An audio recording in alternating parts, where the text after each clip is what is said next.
Hello and welcome back to yet another episode of Lost Docs Media. As always, I'm so happy for you to join me on yet another week of debauchery, where we make you take a second look at what you just watched. We got a lot of good jamokes on the docket for this week, so we're not going to hold you too much longer. Let's listen to a little bit more of these tunes, and then we'll get right into it.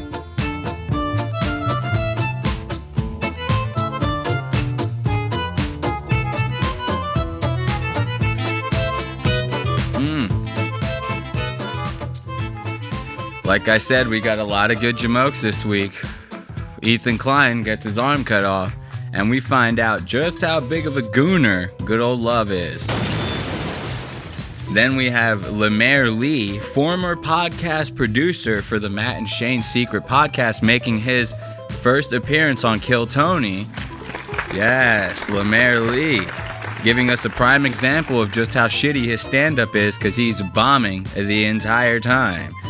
Good reason why he got fired, because he sucks, okay? So then we're going to get into David Cross having a couple of choice words with Mr. Mark Normand on his podcast. I don't even remember the name of David Cross's podcast, but I saw this clip that led me to this episode, and when you guys see the stuff that I saw and heard, it's going to blow your minds, okay?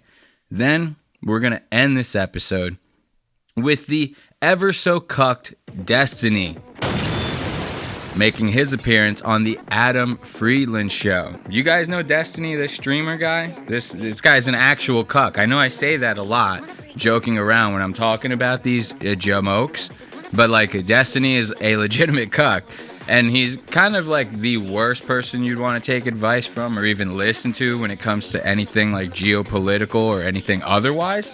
So when Adam Friedland has him on his show, pretty much just makes a mockery of the entire thing and does the best that he can to make Destiny look like a total asshole.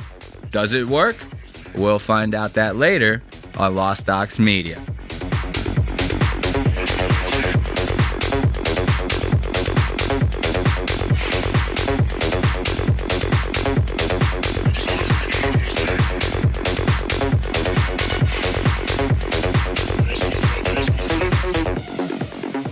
So before we get into these jamokes, I think we're going to start it off on the week segment, right? But before we get into that, I wanted to show you guys this video that just had me like in stitches.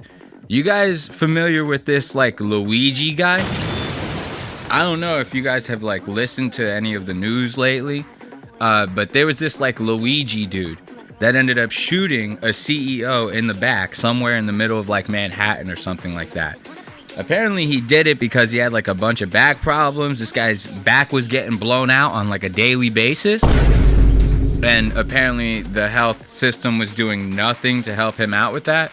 So he decided to take his frustrations out on the CEO for the insurance company that he had or something, I guess. I don't really know. But a lot of people are talking about this dude as if he's like a hero, you know, for shooting this guy. Now, a lot of people are saying, oh man, something's going to happen in healthcare reform.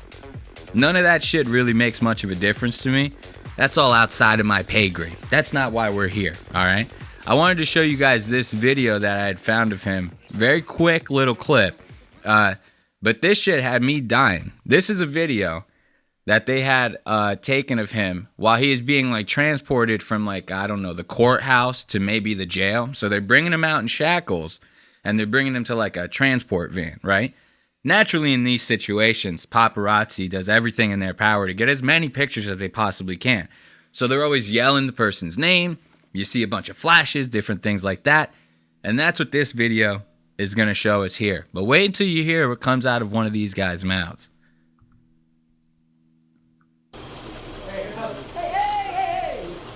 What's happening, Luigi? What's going on, Luigi? So you hear, like, that was very quick. They threw him in that van real fast. And you know, like I said, these guys are like yelling his name, like they're like catcalling him. They're like, Luigi, Luigi. And you hear one guy sound suspiciously Italian. Right? Now, these guys are all, hey, Luigi, look over here. They're trying to get pictures of him. One guy in the background's like, hey, Luigi. What's going on, Luigi? Right? Now, this is some foreshadowing of what's to come right now. Wait until you hear this shit. This Italian guy spits out the one line. You probably can guess what it is, but the way he delivers it is where the goods are. Let's hear it. Luigi, it's me, Mario. But now, hear me out, because obviously that's like the most played out joke that you could possibly imagine for a shooter named Luigi, right? Everybody, of course, is going to go like the Supreme route. You know the clothing company Supreme? Everyone's going to go that route. And they're going to be like, man, let's make a bunch of pictures of like Mario with guns and money shooting a bunch of people. They'll be like, yo, that's the Luigi guy that got locked up, bro. He's changing healthcare reform, right? You think everybody's going to go that way.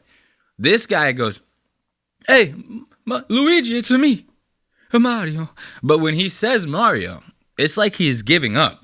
Like he goes to like go with this joke that he has in his head. And like halfway through, he doesn't commit to the bit. So you start hearing him like fall off a little bit. And that's where the humor is. Anyone could say a fucking, hey, Luigi, it's a me, a Mario joke, okay? Anyone could say that. Can you deliver it the way that this man delivered it? That's the question. What's going on, Luigi? Luigi, it's me, Mario. Look, Luigi, it's me, Mario. He like goes off to the side, like trails off a little bit, right? This is good shit. Now, if you pay attention, you listen real close. One of these paparazzi guys turns and looks to him and is like, come on, man. Like real soft. You could hear it in his, he's like, come on, man. Because the guy delivered the joke, right? He made the other guys laugh. You can hear them laughing. Like, you could dead ass hear them laughing if you pay attention close enough. What's going on, Luigi? Luigi, it's me, Mario. Me, Mario. You right at the end. Come on, man. Come on, man. That's good shit. I don't care who you are. That had me in stitches. So let's give it up for Luigi. Changing healthcare reform one bullet at a time. You know what I mean? And these paparazzi, you know they're going to be there for every second of the way to capture every last bit of it. So, as I had mentioned earlier, we're about to jump into the week segment. And you know we like to start out with some of those good, smooth H3 vibes when we get into the week segment, the What's Eating Ethan Klein segment. So, we got a little bit of a twofer in this segment. We got a couple time codes from one episode, a couple time codes from another. In this first episode, it was titled Trisha was on SNL, so I'm cutting my arm off. Yes, Ethan Klein's got to cut one of them limbs off, you know what I mean? If you are familiar with the old H3 lore and some of the old shows, you know, like Frenemies, Ethan used to do a show with one Trisha Paytas. And a lot of people like that show. I'm not going to lie, I like that show. Like, Ethan by himself? No. Trisha by herself? No. You put those two together, now we're fucking talking here. You know, like, I can mesh with those two together. It's because of the dynamic. Like, Trisha's always fucking, like, out in Ethan, exposing him. Like, you know, oh, all you care about is money, Ethan. We were talking the other day in like, a family meeting. And, you know what I mean? Like, shit like that. So I get a good kick out of that. When they were on the show together, she had mentioned that, like, one of her biggest dreams was to get on SNL. Now, Ethan, being the fucking jealous little cuck that he is, he goes, oh, man, I'll tell you what. If you ever even get close to SNL, like, if you even show up on the show, if you even make, like, one appearance, I'll cut my arm off, okay? I'll cut it clean off. Like, I will do it. I will saw it off. I will get the whole tourniquet. I'll get it, like, heated up so it doesn't bleed out anymore. I'll do the whole thing. I'll host this entire thing with one arm. Now, needless to say, this was a joke, right? But this asshole made more headlines when Trisha went on SNL than fucking Trisha did. So obviously he wants to use that in a little bit of a clickbaity type episode here, right? And that's kind of what we're going to get into. Now, obviously, we're not gonna get into like the entire thing. We're gonna start with like right when he cuts his arm off, which you'll quickly see what they do to like simulate that. Okay, so here we go. Here's good old Ethan Klein missing an arm. The chopping off was under the desk. Okay, we got the first aid kit. Don't worry. All right, Lena's getting first aid. Can you wipe it off for me? I don't have an arm. I don't have an arm. Thank you. So Lena's cleaning the blood off my face. Ho just says, guys. Look at that. We just got done with that same music. Goddamn. Okay, are they? What's with the soundboard today, huh? There we go. Are they biting my bits or am I biting theirs? Who knows? Okay, only God will know the answer to that. Ethan Klein. So, had to use a cough button there. So, now, as you saw, basically what they did was they, like, pretended to cut off Ethan's arm. Like, AB had a katana and shit. He actually looked pretty badass.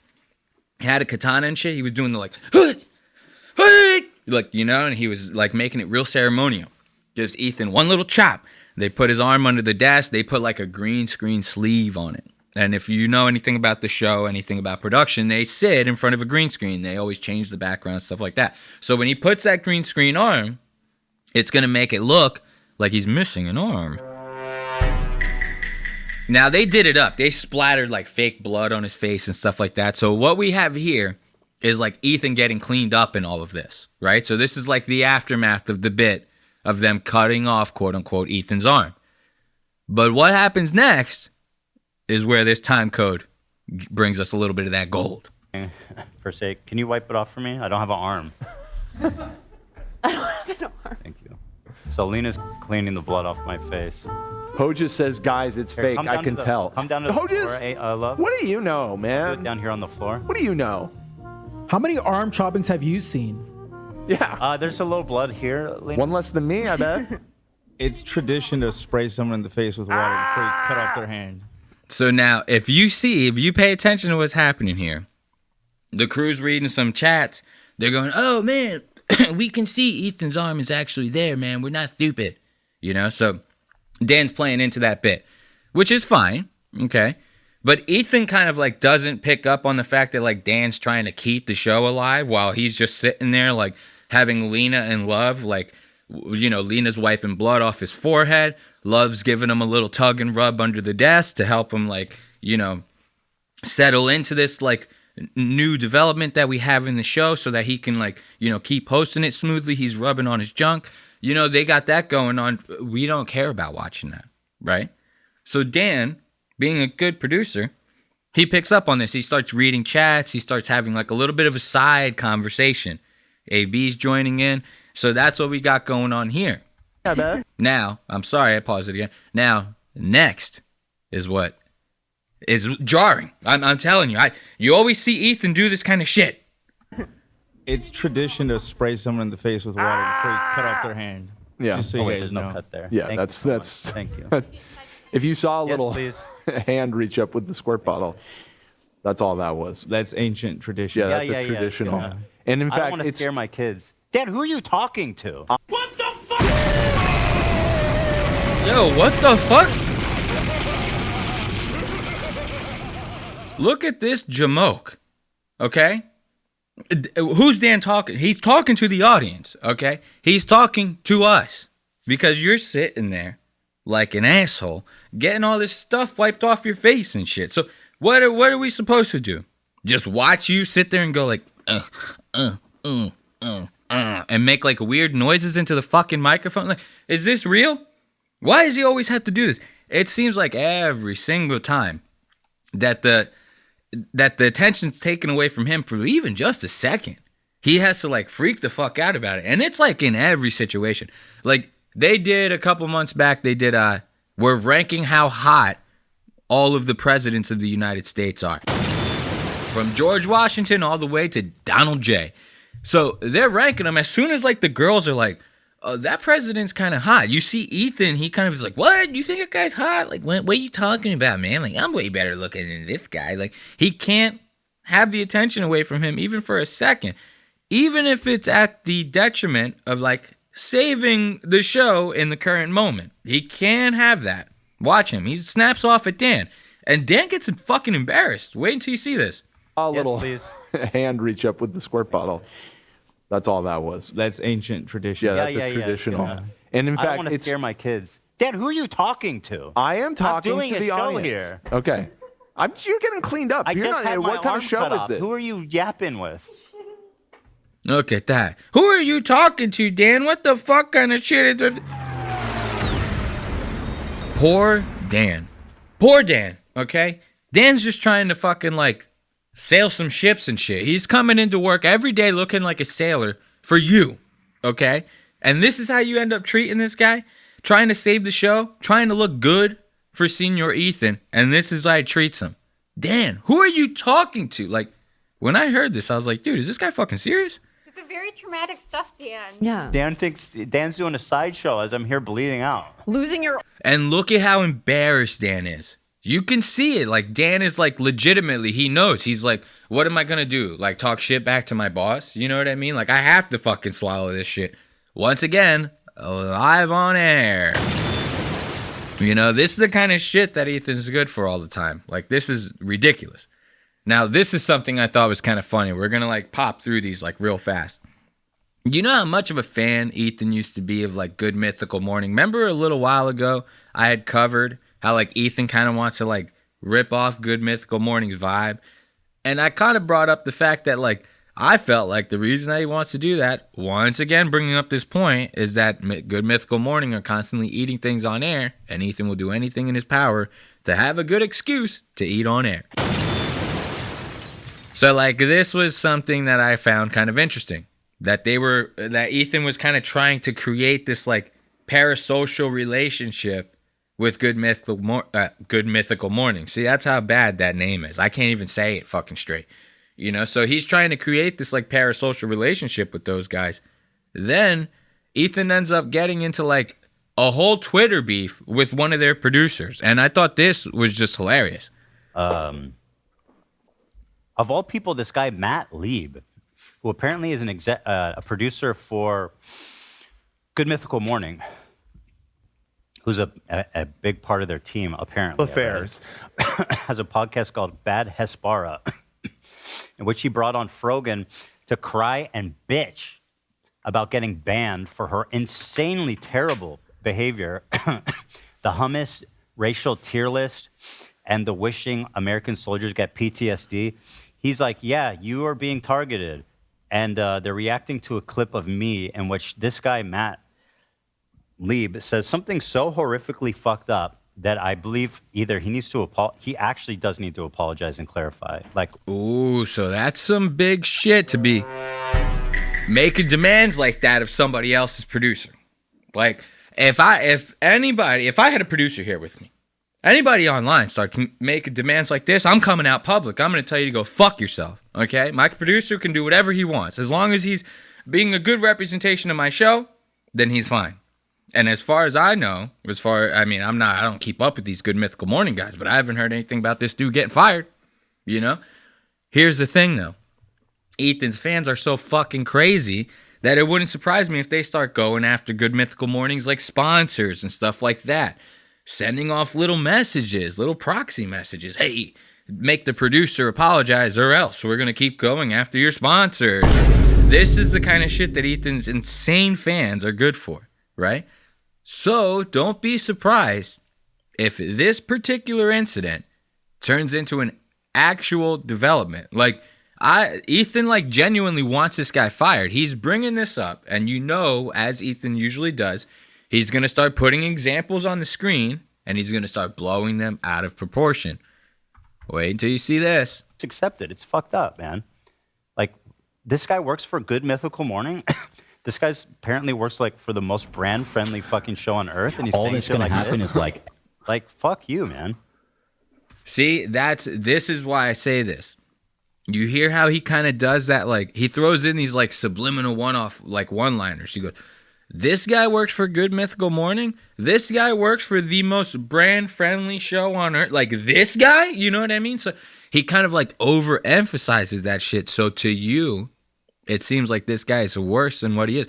Like, this guy might have just been like, I don't know, Middle Eastern people are like cool, I guess. Like, you know what I mean? And Ethan goes, this guy's an anti-Semite. I can't. And he starts losing his breath. He goes, I can't believe it. A Good Mythical Morning. They need to apologize. They need to apologize right now. As a matter of fact, every single one of you.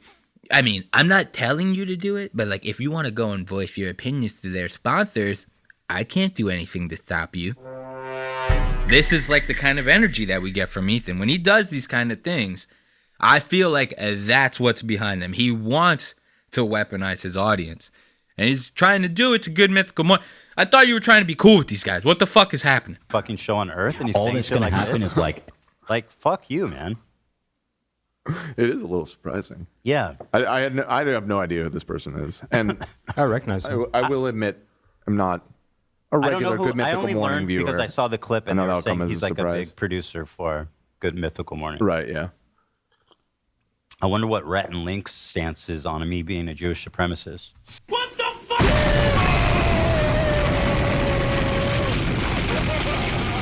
Mr. Klein. See what I'm talking about? This is the type of shit that I'm saying. Like to see, you familiar with the term dry snitching? It's kind of like when people will talk about what you're doing like out loud so that other people will hear it on the off chance. And they kind of didn't snitch on you directly by just going and telling on you, but they still got you caught by being a fucking idiot or an asshole. This is kind of what Ethan's doing right now. He's kind of sitting there like putting out these subliminal messages. He's like subtweeting Good Mythical Morning like here live on air. You know, this is kind of crazy to me. This is like the fucking behavior of like a 14-year-old, you know? This is not the behavior of a guy I'd be a pedophile for $20 million. who would be a pedophile for $20 million. This is not that guy. You know what I mean? And he, to see his face like this, I wonder what Good Mythical Morning would think about this. You know, he sounds like a villain. I recognize him. I will admit I'm not a I don't know regular who. Good I Mythical only Morning learned viewer. because I saw the clip, and I they know were that'll come saying as a he's like a surprise. big producer for Good Mythical Morning. Right? Yeah. I wonder what Rhett and Link's stance is on me being a Jewish supremacist. What a disgusting, shameful act of bigotry from both of them. And while running defense for Frogan, who is the most vile, disgusting, hateful moron, See, you notice how in the same breath talking about wanting people to be more tolerant, this guy is calling these people like every fucking name in the book. You know what I mean? This is kind of what throws me off about like people kind of like Ethan, like I guess like these new wave liberals. These are like neo-liberals, you know what I mean? You know how people use the word like neo-Nazi, this like the new wave of Nazis, right? This is kind of like that, but on like the liberal side, you know? This is like the new wave of liberalism. It's kind of almost becoming like the right, you know what I mean? Like, and to see Ethan kind of spout off these like very ignorant terms while talking to these people in a kind of like bitching about inclusion kind of way, kind of makes me feel like Ethan's probably the biggest hypocrite I've ever met. But in other news, this is still going to have to do with the week segment. But I wanted to talk to you guys about this Kendrick Lamar situation with Andrew Schulz, right?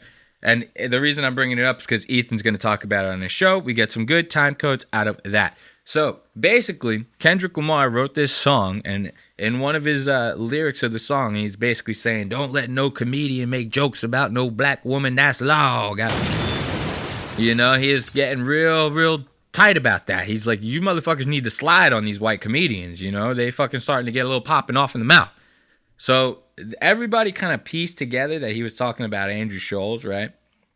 And normally comedians, they get like shots from these rappers like this. They kind of shut the fuck up. You know what I mean? They might make like a joke or two. They don't get too crazy. But as soon as the joke is over, they go, no, for real though, Suge Knight. I'm like, cool, man. Like, we're cool. No, for real, 50 Cent. It was just a joke. Like, I was just joking around. You know what I'm saying? I don't want to get no shit coming my way. You know what I mean?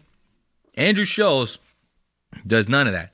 Andrew Schulz kind of leans into it, basically pops off like the most craziest shit that I've heard a comedian talk shit to a rapper about in a long ass time. And Ethan doesn't like Andrew's jokes.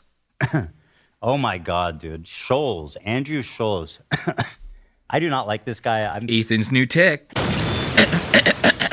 guy legitimately has a cough button sitting right on his desk. Been pretty public about that. I think he's a piece of shit, obnoxious asshole. And he went on this like 30-minute tirade. Tirade? Kendrick mentioned him on the album. He said, "Don't let no white comedian talk about black women. That's law." Referring to when Andrew had a few people on his show and they were just saying like terrible shit about black women. I thought it was pretty out of pocket when I saw the clip. It was a little controversial. People got mad about it. But now, oh, here it is. This is the original clip. You guys can get the whole story. Okay, let's play it. This guy fucking been coughing for like the past 3 minutes. He's slurping on fucking sodas and all sorts of shit like that. Like, I'm telling you. Imagine if I did that shit to you guys. Imagine if I went on here, I started talking about clips. I just like kept like having really awkward pauses, was like slurping my fucking coffee into the goddamn microphone. You know what I mean? Like, what would you think of me? You probably wouldn't want to listen, would you? Like, I'm surprised that people actually stick around for as long as they do. Like, I'm hate watching. What does that say about the fans? Like, I'm doing this to talk shit. If you're enjoying this, you're sick. Oh, it's been deleted. What is the black girlfriend? It's the effect? other This is- video. It's the right. Yeah. The first video was So like you'll the see song. A guy who's had a black girlfriend, all of a sudden he's got buzz cut, like clean shape up. Glows up, bro. I like that. I like that. They shave their hair because they start losing it. Because they're so stressed being around this black girl complaining about shit all the fucking time. That's why they gotta shave their Nah, hair. bro. White guys with black girlfriends, They grow a beard They step their because dick there's up. more cushion when they get slapped the fuck out of. That's hilarious. I think the black girlfriend effect. Yo, Andrew Schultz kind of racist. You know what I mean? Like, that's kind of wacky. But look, I'm kind of like getting thrown off a little bit. This guy's haircut and shit, like,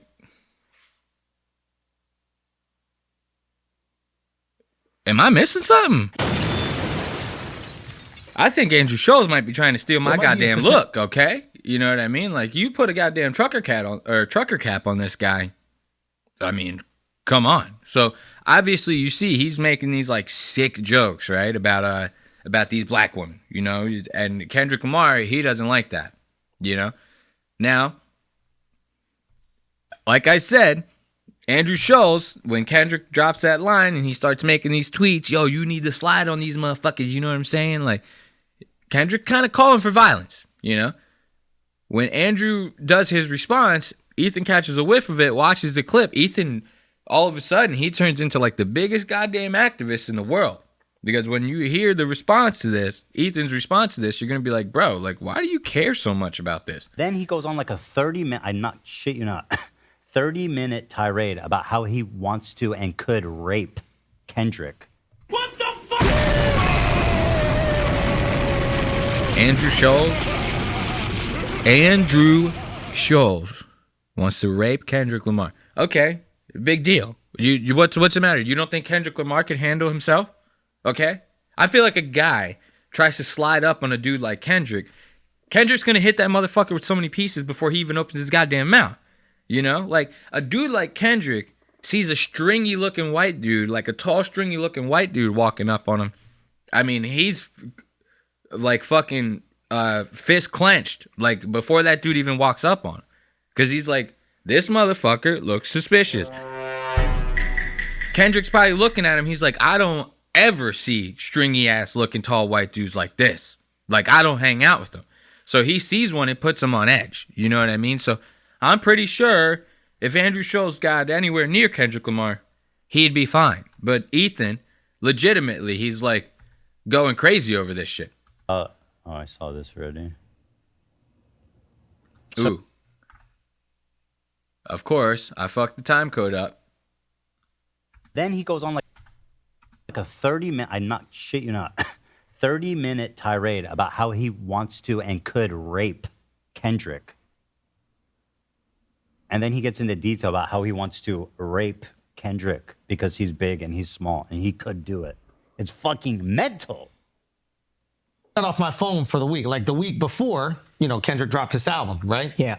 every black person that texts or calls me is like, yo, Kendrick just took a shot at you on the album. Every white person or Asian person or Latino person that calls me is like, yo, good luck on your special.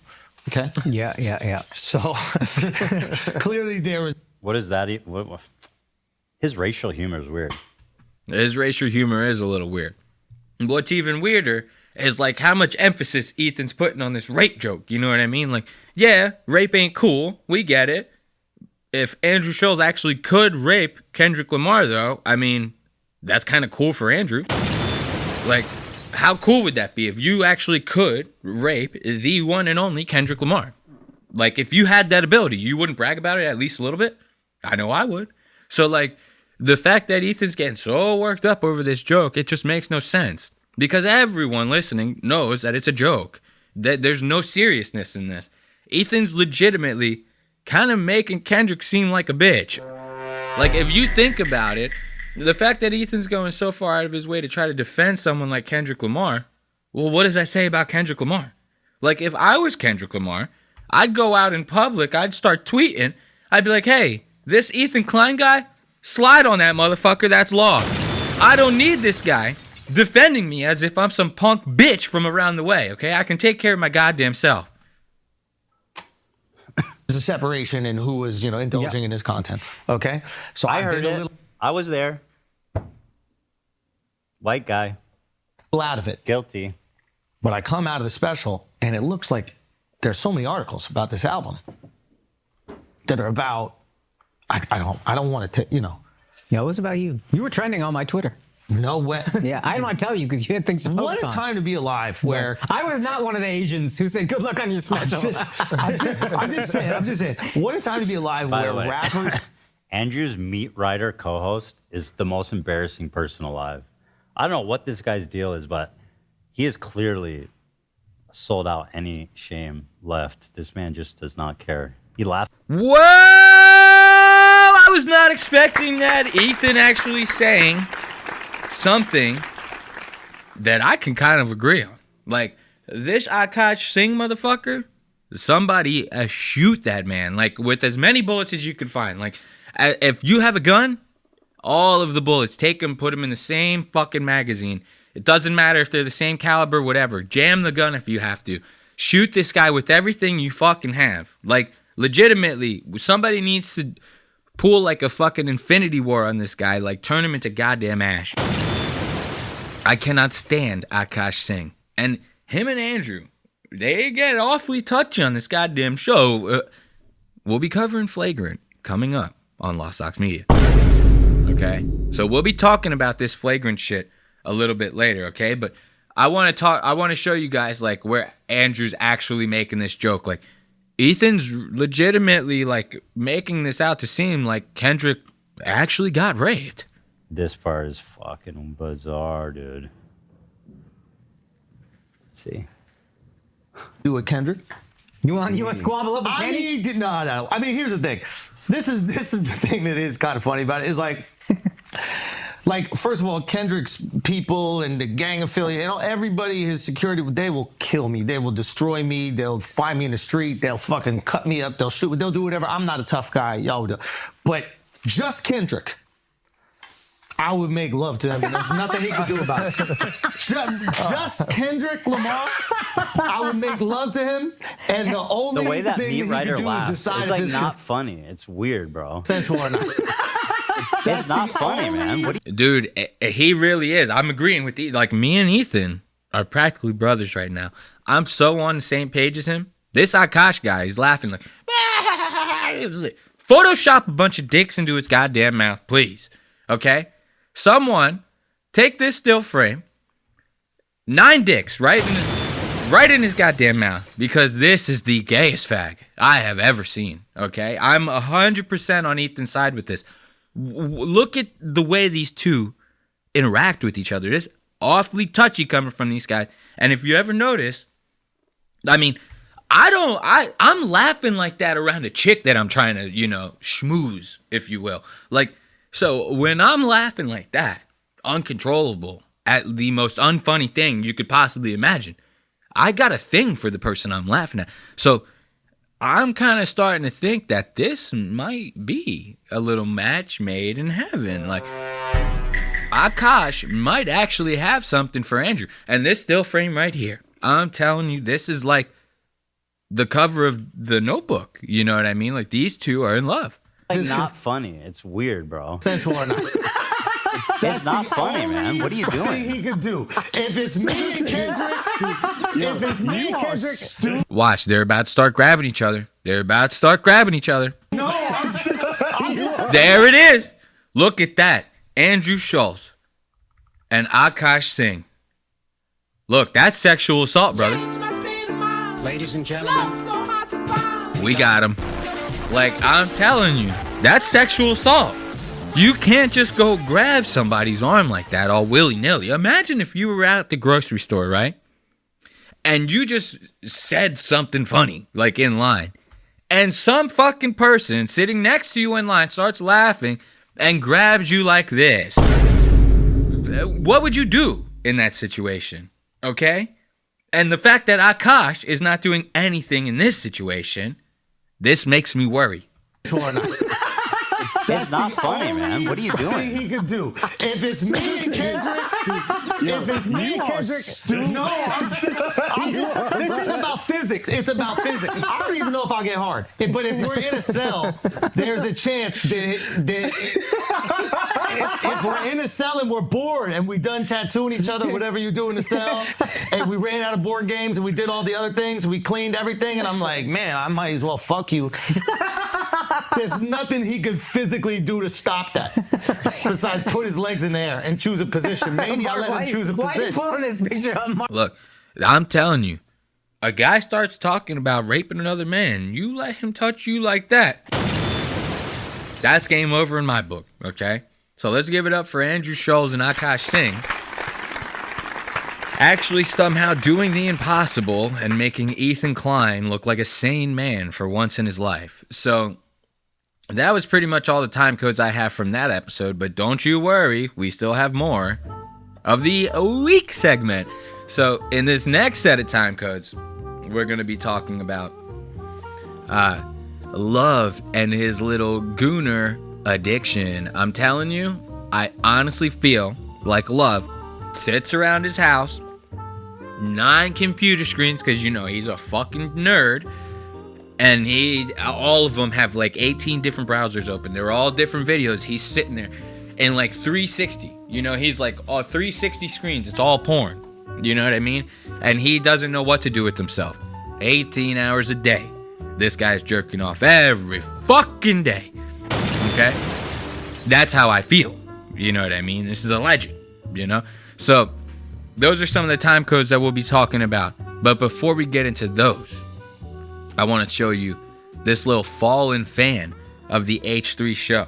Did you know, like, Ethan has this term, fallen fan, that he puts for, like, people that either don't like the H3 show or, like, were fans of the H3 show and are no longer fans of the H3 show?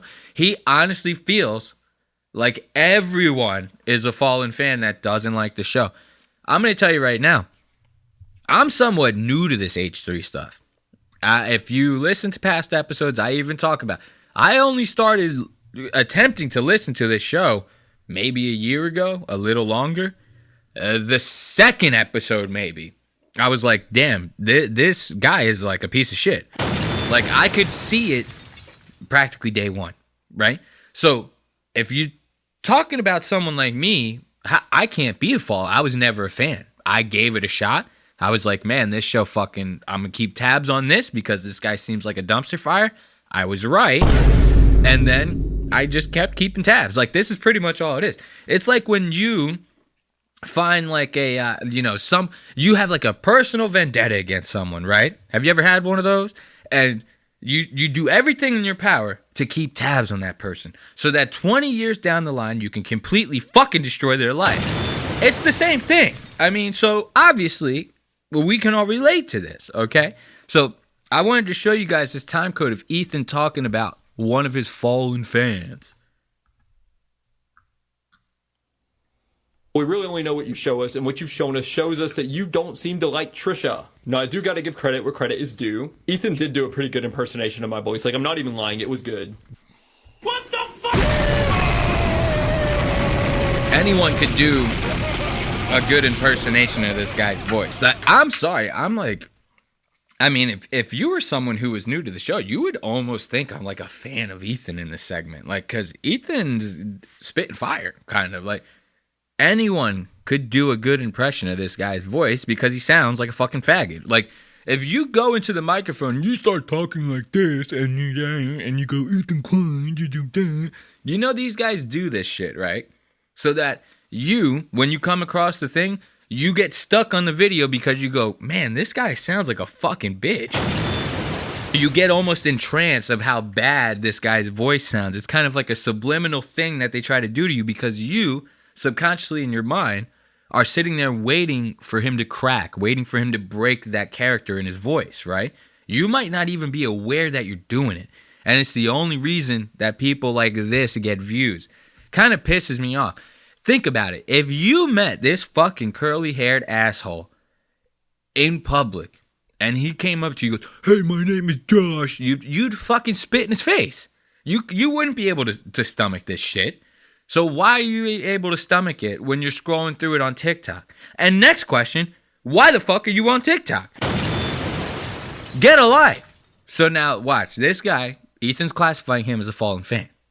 He's giving Ethan props for this little voice impression of his. And this is where Ethan's going to start talking about this term, fallen fan. Gotta give credit where credit is due. Ethan did do a pretty good impersonation of my voice. Like, I'm not even lying, it was good. But Ethan, if you don't want people to assume that you're mad at someone having success, maybe don't make wild statements like that to people. Because everybody is waiting. Cutting my arm off 5 years ago? In a joking way? With a friend? What do you mean, man? Just look at what I actually said in the video that you're fucking apparently reacting to. Waiting for you to do this, Ethan. By the way, these are the comments I was referring to. Since it really didn't seem like you thought that anybody was actually saying it, you know? No. So Ethan, it might be time to bring the old content back. And I'm not talking frenemies. I'm talking the OG H3 that everyone loves. Because I used to be a huge fan of those videos. And I'm sorry, but your new stuff just isn't good. Okay. Change my state of mind. Ladies and gentlemen. So hard to find. We got him. Now, see, look, Ethan's stuck in like a little state of like euphoria right now. Because the fact that this kid actually said like, I used to be a really huge fan of those shows and like, I think you should bring them back. And like, so the fact that he said this, it's going to give Ethan like the satisfaction that he needs to start saying this yuppie bullshit, right? So now he says that I used to be a really big fan of those shows. And now Ethan's going to get a big head. He goes, it's always the fallen fans. It's always the fallen fans. Like, everyone was a fan at some point, you know? Because I used to be a huge fan of those videos. And I'm sorry, but your new stuff just isn't good. Okay, well, that's just your fucking opinion, dude. Oh, he fucking cooked. Fallen fan. It's always the fallen fans, man. The truth is, man, everyone who's not a fan's a fallen fan. Because let's be honest, Noah, everybody's been a fan of me at one. Dude, all right, we get it, but look at this guy. I'm sorry, Ethan. You can no longer shave your face any longer. I actually outlaw it. Like, I'm actually outlawing this. Because every single time this guy shaves his face, whatever, he looks like a goddamn plucked chicken. He looks almost like Tom Segura. But Jew. Like, you know, so... And look, he's got that hair thing. This is like one of Gila's collection items, you know? This comes straight from her personal makeup bag. And he's got his hair all slicked up. Shaved face, very scrawny looking chicken neck, you know what I mean? 5 o'clock shadow. He did all that because he got like some like ringworm like infestation on his face. He's getting like all these crazy patches on his beard. They were like pulling up the close-ups on the show and shit. Real jarring stuff, like very disgusting stuff. So he's sitting there talking about how everyone's a fallen fan, man. It's always the fallen fans, right? But listen to the hubris that's coming out of this asshole's mouth. Like, he legitimately thinks anyone who spends any time on the internet is a fan of H3. Videos, and I'm sorry, but your new stuff just isn't good. Okay, well, that's just your fucking opinion, dude. Oh, he fucking cooked. Fallen fan. It's always the fallen fans, man. The truth is, man, everyone who's not a fan's a fallen fan. Because let's be honest, Noah, everybody's been a fan of me at one point in their life or not. Oh, that's not true. I was kind of a big fucking deal. That's not true at all. How is that not true? There's like 8 billion people on the planet. Ooh, I like that, Dan. Look at Dan. Dan's like, hey, asshole, remember that time you like embarrassed me last episode? Remember I was trying to like keep the show alive and you were like, hey, Dan, who the fuck are you talking to like that? You remember that?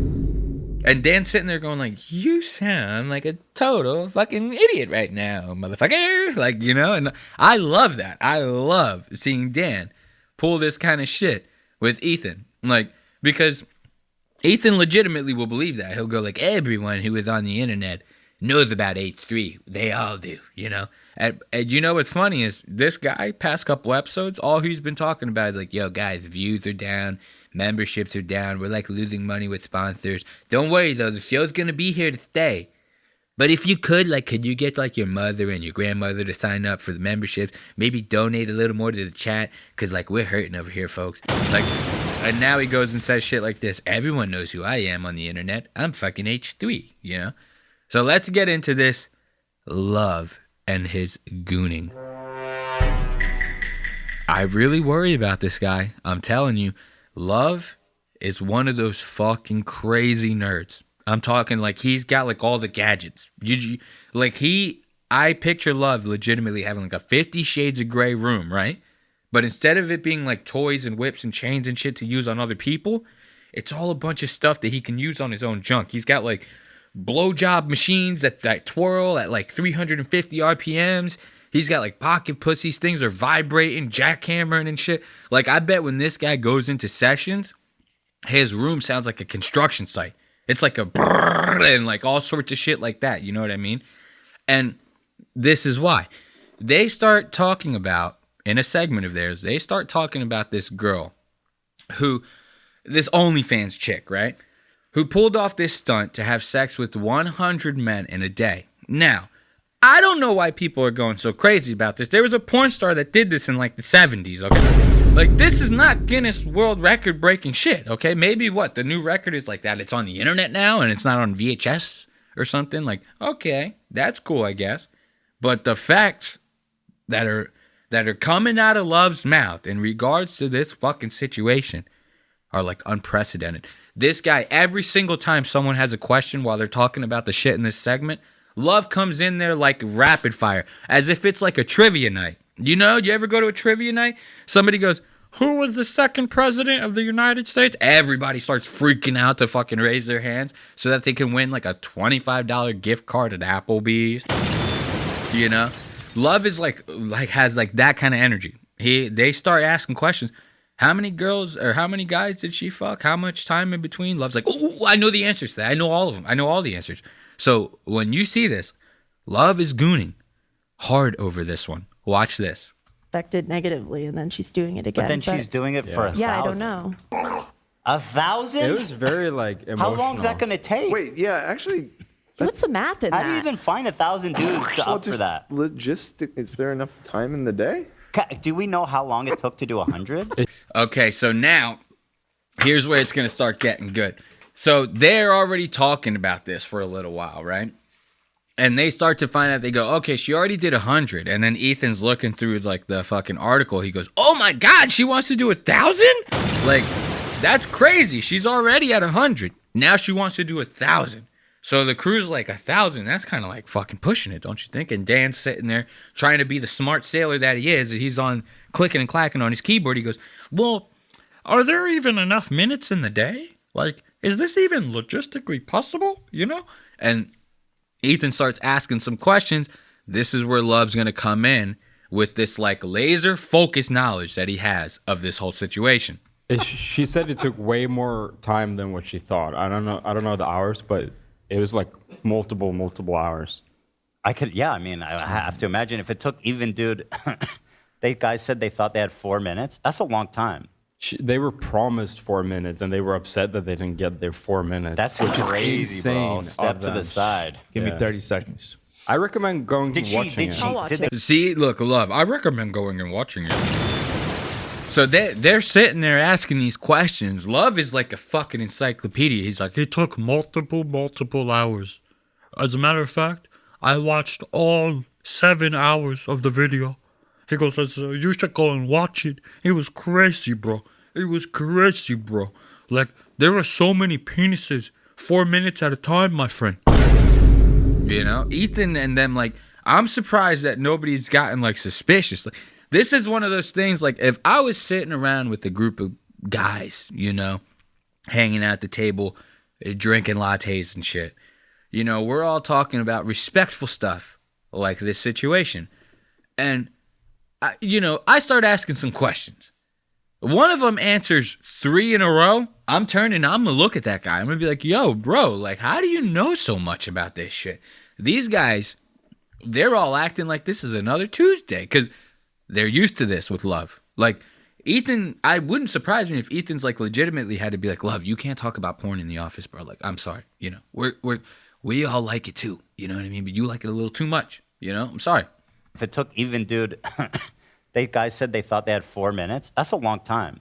They were promised 4 minutes, and they were upset that they didn't get their 4 minutes. That's which crazy, is insane. bro. Step to the side. Give me 30 seconds. I recommend going to watching it. Did the guys have to finish, or they didn't have to finish? I don't know. Some did. She said. Okay, I didn't watch. If they didn't, so if they didn't have to finish, they could follow a really strict timeline. Yeah. Well, it sounds like the timeline was 4 minutes, right? So if you didn't finish in 4 minutes, you're done. So 4 minutes Some were times, cut that's short. 400 minutes. How many hours is that? It's like, that's a long fucking time. Some were cut short. See, Love's like, let me do some quick math real quick. I will do my Swedish powers on it, and I will figure out the math real quick to figure out if they all came or not. You know, like this guy answering these goddamn questions, rapid fire, and Ethan's asking a lot of them. Like, if I was in the crew, I'd be like, bro, just subscribe to the fucking OnlyFans. What are you asking me this shit for? Like, you legitimate. Like, if I was Love, I'd be like, dude, you're blowing up my fucking spot. Like, I don't want the world to know how much I know about this porn situation. I don't want the world to know about anything that has to do with me and porn. So stop asking me this shit. I would legitimately say that to him. I'd say, man, subscribe, motherfucker. Like, you always trying to get people to subscribe to this. You subscribe to that. And then you will know the truth that you seek. Minutes. How many hours is that? It's like, that's a long fucking time. Some were cut short, apparently. Yeah. They were cut short? Yeah. Apparently. He does that afterwards. He goes, some were cut short. Apparently. As if he doesn't know. As if he doesn't know the actual fucking answer. And they got upset about it. I wonder why. Were they just weird, creepy, stinky? I don't know. I'll watch it. I wonder if we can watch this documentary. Because it might not be graphic. Sounds interesting. It's maybe tomorrow. It's a little bit out there. Yeah, tomorrow. Yeah. Good members content. Look at that. Maybe I got to become a member. You become a member of H3. You could watch fucking porn on YouTube. Okay, sign me up. Very interesting though. The documentary is great. I recommend watching it. So I guess if you think of it like a social experiment, I guess it's interesting. Yeah. 1,100 guys. How do you even vet these guys? Presumably, were they using protection? Yes, when they were having sex. Okay. Yeah. Okay. See how much Love knows. Love knows way too much. Love knows way too much. I'm telling you. He's like, they were using condoms. They were not using condoms. He had a doggy style. The first guy, he did missionary. The second guy, he had one leg up. The third guy, he did a reverse, you know? Like, he knows, like, every fucking detail of this shit. Like, this is worrying. Okay, that's good. Did you bring condoms? That's good. Well, then they were finishing in the condom, so there was probably no ejaculate. Some weren't. They weren't. On her. Okay. Yeah, it's a lot. Dude, that detail that the documentarian gagged when he went in the room is nuts. Ooh, I forgot about that part, dude. The documentarian walked into the room after it was done. He almost gagged. What the fuck? Like, he was legitimately could not take the smell. Dude, imagine that. Imagine what's going through this girl's head to want to do this anyway. Like, it's one thing to do some OnlyFans. You know what I mean? But when people start doing this freak show kind of shit like this, it like blows my mind. Like, I cannot understand that. Like, for some clout or something like that. Like, I'm sure I seen the girl. I didn't see this video. I seen the girl. She was a pretty girl. Like, when you hear this kind of stuff, you're thinking about seeing some like sunken-eyed, heroin chic-looking freak like Lana Rhoades, right? That's who you like. You know Lana Rhoades, that porn star. She was fucking Big Mike from the Logan Paul podcast, she was Big Mike's girlfriend until she cheated on him. Go figure. A guy like Big Mike can't even lock down a porn star. Okay, so like she was very like fucked up looking. Like this girl was like very, very she looked like an empty shell of a person. You know, she kind of still does. Very sunken in eyes, very skinny, pale skin, like all that shit. She looked like, I don't know, like she just looked very down now, okay? And like, that's the kind of person that you expect when you hear like, oh, this girl fucked like 100 dudes in a day, right? The girl that did this, she looked like a college tennis player with like straight A. Like she looked like someone who was like just a run of the mill, like your everyday girl that you would see, like a girl next door, they call that, right? So I'm kind of like, why would anybody even want to do this, right? And then you have the aspect of like, why would anybody want to watch this? And then you have the aspect of, why does my producer know so much about this? Even Fist Fest, I don't think is make you gag. Fisting. Probably. Maybe. Who knows? I haven't been there. We tried. Yeah, we got denied, dude. All right, well, shout out to her.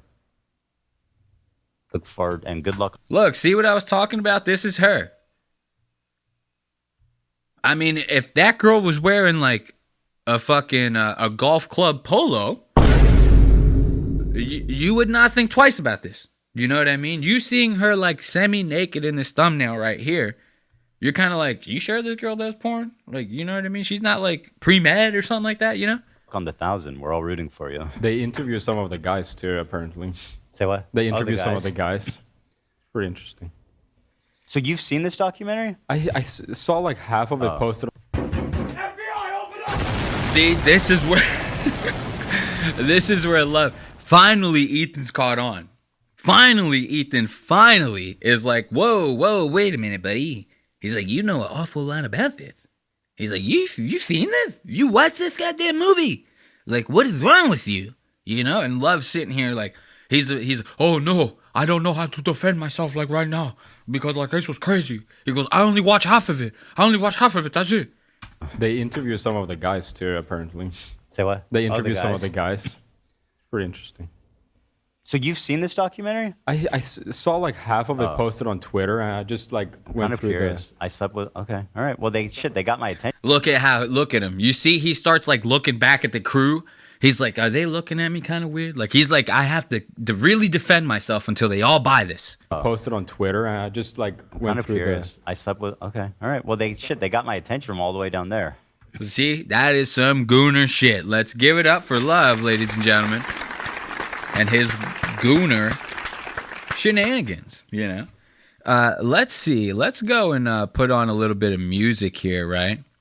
And we're going to take our smoke break a smidge early. Damn, that was a real Bert Kreischer moment. I am so sorry, dude. I just burped into the fucking mic. How embarrassing. That's like Ethan Klein. Like, embarrassing, bro. Like, I'm sorry. So, let's put on a song, and get into a little bit of a smoke break. As always, oh no, we can't. Not this song. We've listened to this song already before. Let's listen to this one. Yes. Okay, so as always, in the middle of every episode of Lost Docs Media, we like to take a little bit of a smoke break. We're going to do a little bit different this time and take a couple smoke breaks, this being the first one. Next on our list, we have Lemaire Lee embarrassing the shit out of himself on his debut on Kill Tony. So make sure you stick around for that. Let's have ourselves a couple puffs, listen to a couple tunes, and then we'll get right back into these segments on Lost Docs Media.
Ooh, I like that.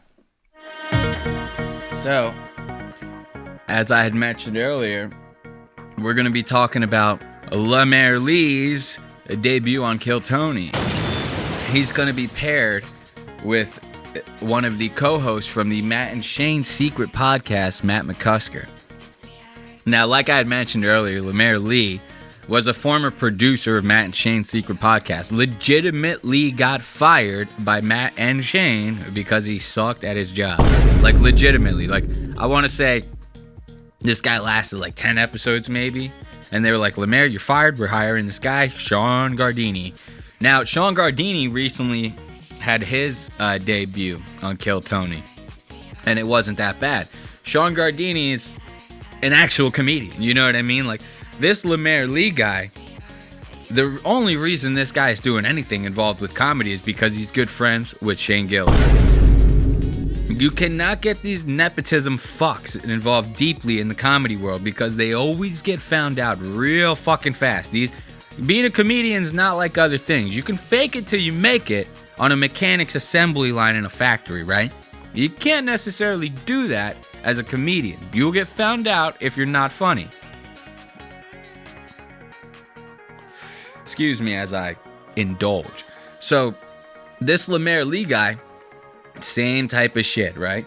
And like I said, he's joined with Matt McCusker, but Matt's not really supposed to be the star of the show in this one. They're supposed to let Lemaire get his digs in, you know? He's the new guy. So, naturally, you want to help out the new guy by hooking him up with some goddamn airtime, some time on the mic. Every time they give Lemaire fucking the floor, this guy fucking ruins it. And I'm telling you, it's solid gold. So, I won't hold you too much longer. Let's check out Tony Hinchcliffe's intro and see what kind of gay jacket he's wearing today.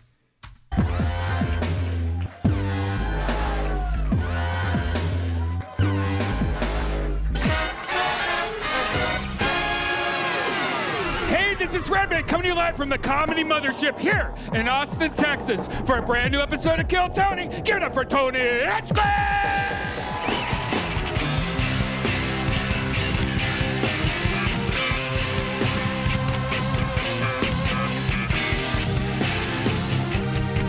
Who's ready for the best fucking night of their life? Oh my god, every fucking time with this fucking fag. Look at this. What he's wearing. He's wearing scuba gear on top of scuba gear. This is actually insane. This guy's wearing like a double wetsuit, you know? The outer layer, Ohio State. Tony is an Ohio boy. So he's kind of trying to flaunt his home state, you know what I mean?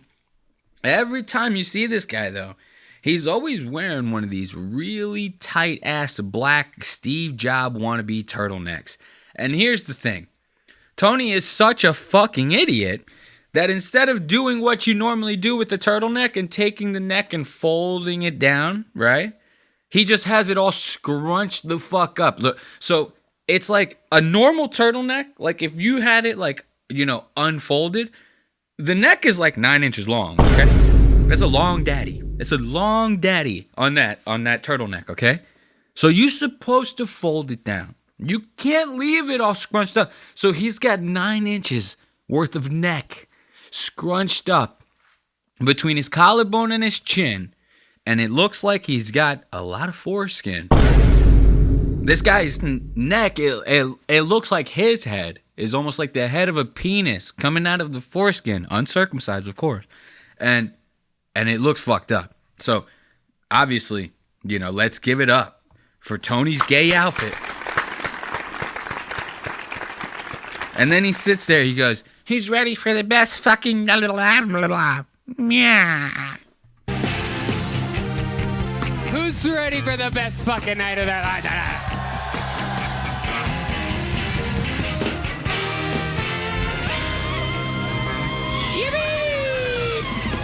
Yippee! Are you guys excited for this fucking Kill Tony segment? I know I am. Okay. So now, let's check. That was Tony's intro. We always get a kick out of Tony's intros, his crazy little outfits and stuff, you know. I'm taking tips. You know, I'll wear a vest from time to time. A denim. You know what I mean? From time to time, I will wear it, okay? So we always get a kick out of Tony's intros. Now we're going to go into Lemaire Lee and Matt McCusker's intros. Let's check these out. I bring to you a couple of my favorite comedians, a couple of my favorite dogs. Make some fucking noise for the great Matt McCusker and Lemaire. Oh, yeah, baby. Fuck yeah. Matt McCusker. The debut of Lemaire. Now, look at Lemaire, right? What do you notice about it? My man looking awful glossy. My man coming right out the rip, looking awful glossy. And I'll tell you, I'm not the only one who notices. He's already sweating fucking bullets. Look. What the fuck? God damn. God damn. I wish I had that soundbite loaded up. God damn. So Tony shakes it, just touches this guy's hand. He's like, what the fuck kind of swamp monster is this? Meow. He's sweating all over my hand. Meow. Look at this guy. Holy shit. Oh my God, there it goes. Whoa. Oh my goodness. Hoodie off. The forehead is soaked. Lemaire, welcome to the Kill Tony universe. Well, thank you for having me, Tony. I came here to black out and hear jokes. I love it. I Look, love it. Let's right out the rip. I came here to black out and hear jokes. You know, this is great. This guy is legitimately talking to Tony as if he's like Forrest Gump and Tony's the president of the United States. Like, this is not how we should be doing this, okay? You know, this is insane. So, let's check this out. Red Band. I want to bring up Red Band, you know? This is something I want to touch on before we start watching Lemaire fucking bomb up the place, okay? Tony usually is good for shitting all over Red Band, like as much as he possibly can. It's kind of fucked up, you know? Anytime Red Band even tries to get like a dig in, Red Band wants to say a one-liner, Red Band hits those good old sound bites, you know what I'm saying? Tony starts getting real fucked up. Red Band, you fucking idiot. Stop doing this, man. Like, so every chance that he gets, he like goes out of his way to embarrass Red Band or make Red Band look stupid. And I kind of find it fucked up because Red Band's like a co-owner, starter of the show. You know, did you know Red Band also pretty much started the Joe Rogan Experience? So it's not like Red Band's like just a nobody. You know what I mean? But to these guys, they kind of use Red Band up to their liking, and then once they get what they need out of them and they get big enough, they go, fuck you, get the fuck out of here. Rogan did it to him. I'm waiting for Tony to do it to him. You know, so like I said, Red Band was Joe Rogan's first producer. Well, where's Red Band on the show now? Red Band's Tony's first producer. In a couple of years, where do you think Red Band's going to be? Probably out on his ass. So I wanted to, you know, highlight a couple time codes where Red Band is actually killing. Like, he actually goes up there and does his goddamn thing. And this, I thought was nice. This was your brother? Yes. My brother Jesse. Yes, he was a wild one. What happened? What happened to Jesse in real life? What's he up to? So he's dead. Oh, okay. See, that would have been so, wow, you were quick with that. Did you know he was dead already? No, that was amazing. He just had his hand over the button like, oh, got it. Dude, you know why Red Band did that? You know why Red Band was so quick with that goddamn button? Dude, wait until I show you this. I almost forgot about this. Red Band had his hand hovering over that button like that because Drew Nickens bombed his entire minute. This Drew Nickens guy, he's like one of like the golden ticket winners, the old regulars, you know what I mean? That Tony like fosters on the show. He like brings these guys up and he goes, this one's going to be the next big guy. He did that with Drew Nickens. He basically took like a actual like Drew has brain damage, like legitimate brain damage. He took a brain damaged man and basically said, check out this little experiment, America. I bet you I put anyone on that stage, anyone at all, and they'll kill. No matter what, no questions asked. Meow. Didn't happen with Drew. Tony's been giving this guy every fucking lifeline that he possibly goddamn can. And Drew fucks it up every single time. And it's fucked up because you can't blame Drew. He's retarded. You know what I mean? So it's like you kind of got to blame Tony. It's like Tony's using this guy as like his own personal freak show. Like, watch this guy's minute. That's why Red Band had his hand over that button waiting for someone to bring up Drew Nickens' set so that he could bring up that dead bell gong. You know what I mean? Just so happened Drew talked about his dead brother, so it fit. But check out this set. This shit was crazy, dude. Your first comedian tonight, a golden ticket winner on this show. We don't get to see him that often. He's a growing young boy. He is a wild, growing young boy. Suffered brain damage while in the military. We love him. Ladies and gentlemen, this is a brand new minute from Drew Nickens. Ooh, look, Drew coming out, hot new haircut. You know, trying to dance his ass off. He's, yeah, guys, it's me and the gang. Like, so he's trying to get like that clapter. He's trying to get everybody like worked up to be like on his side. These were probably all notes from Tony. Tony is like, you really got to get the crowd on your side before you start that minute, buddy. I'm telling you. And notice how Tony, during his intro, he was really building him up. He's like, this guy, he's a growing young boy. He's a growing young boy. He had brain damage in the military. So he's doing all these points, all these like buzzword points to try to get you to feel bad for Drew Nickens. Because Tony knows that this guy has like a 99.9% chance of bombing on stage. You know? So like hand sanitizer, this guy has a 99.9% chance of bombing, and Tony knows this, so he's trying to prime the audience for it in hopes that the audience will feel bad for Drew and give him some sympathy laughs. It doesn't work, and I love every second of it.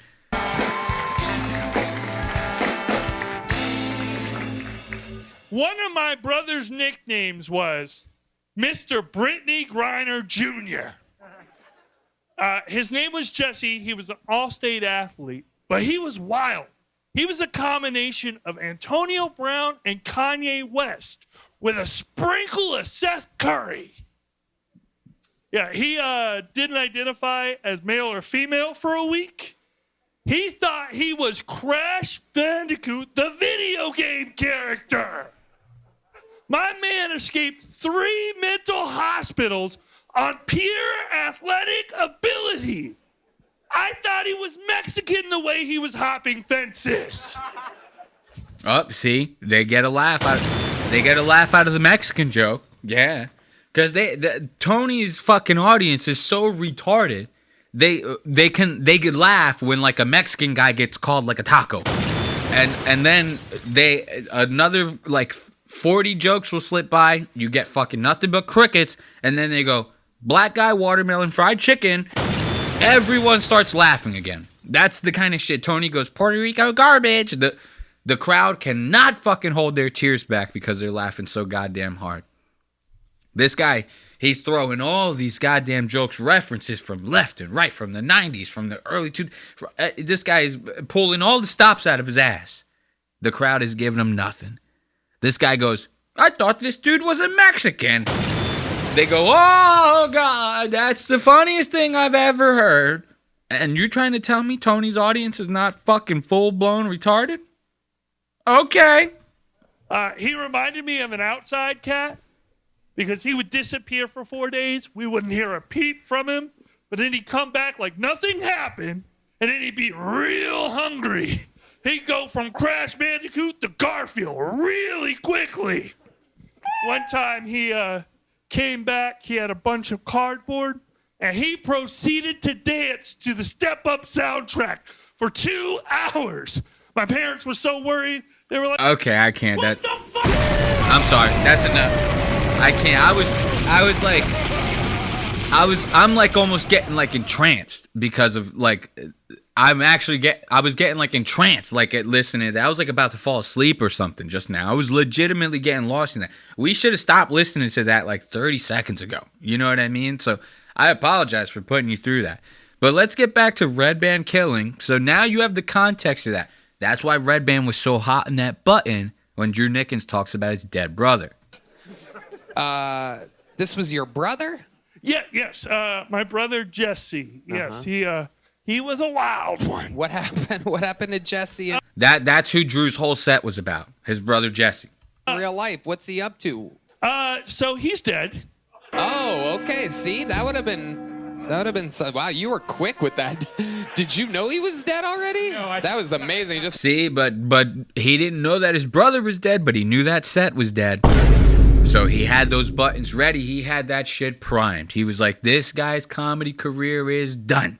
So he was waiting for those. had his hand over the button like, oh, got it. Fucking nailed it, Red Band. Absolutely incredible. We're like Dead Band over here. You were just waiting for it. Absolutely incredible with the bell toll. So how long has your brother been dead for? He passed away 7 years ago. Okay, 7 years ago. And what exactly happened to your brother? Okay, so he was like extremely bipolar, like a little bit above Kanye. And Okay, so now this is where Drew's going to start going off in his little fucking tangent bullshit, right? Like, Tony asked him a simple question. Drew's going to start giving him, like, his whole brother's life story. Tony, like, legitimately had to be like, Drew, I'm only asking you this one fucking thing. Yeah, please, Drew, stay on topic here, Drew, okay? But now this is where Red Band starts coming back with that quickness. This is good. My goodness. What was the angle of the crash, if you don't mind me asking? so he got hit by one, and then he spun out like a cartoon character, and then he got hit by another. So this is what happened to his brother. Tony, I actually had to go to a different time code to get this information for you, right?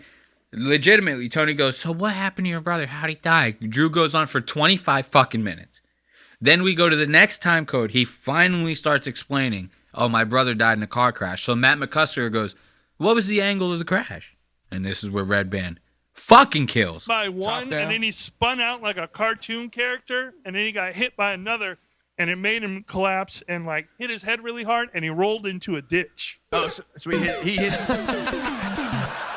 What the fuck? You gotta admit, that's good shit. Like, you coming in with that, and look, everyone's dying. Holy shit, ladies and gentlemen. Red Band making up for 11 and a half years. 11 and a half years he was the weakest link, and now he's thriving, ladies and gentlemen.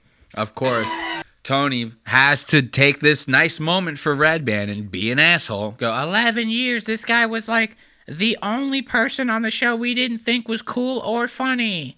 Now he's killing. Oh, this is great. Fuck Tony. Let's give it up for Red Band. Gotta love that Red Band killing every now and then. Now let's cleanse the palate a little bit, right? You got Red Band killing, but I told you that Lemaire was bombing. So let's check out some of these bombs.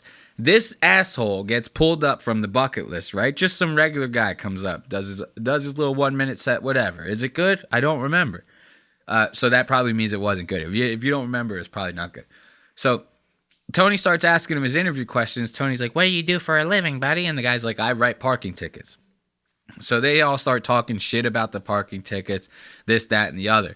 But Lemaire tries to come in with some goddamn one-liners. You know how these guys do.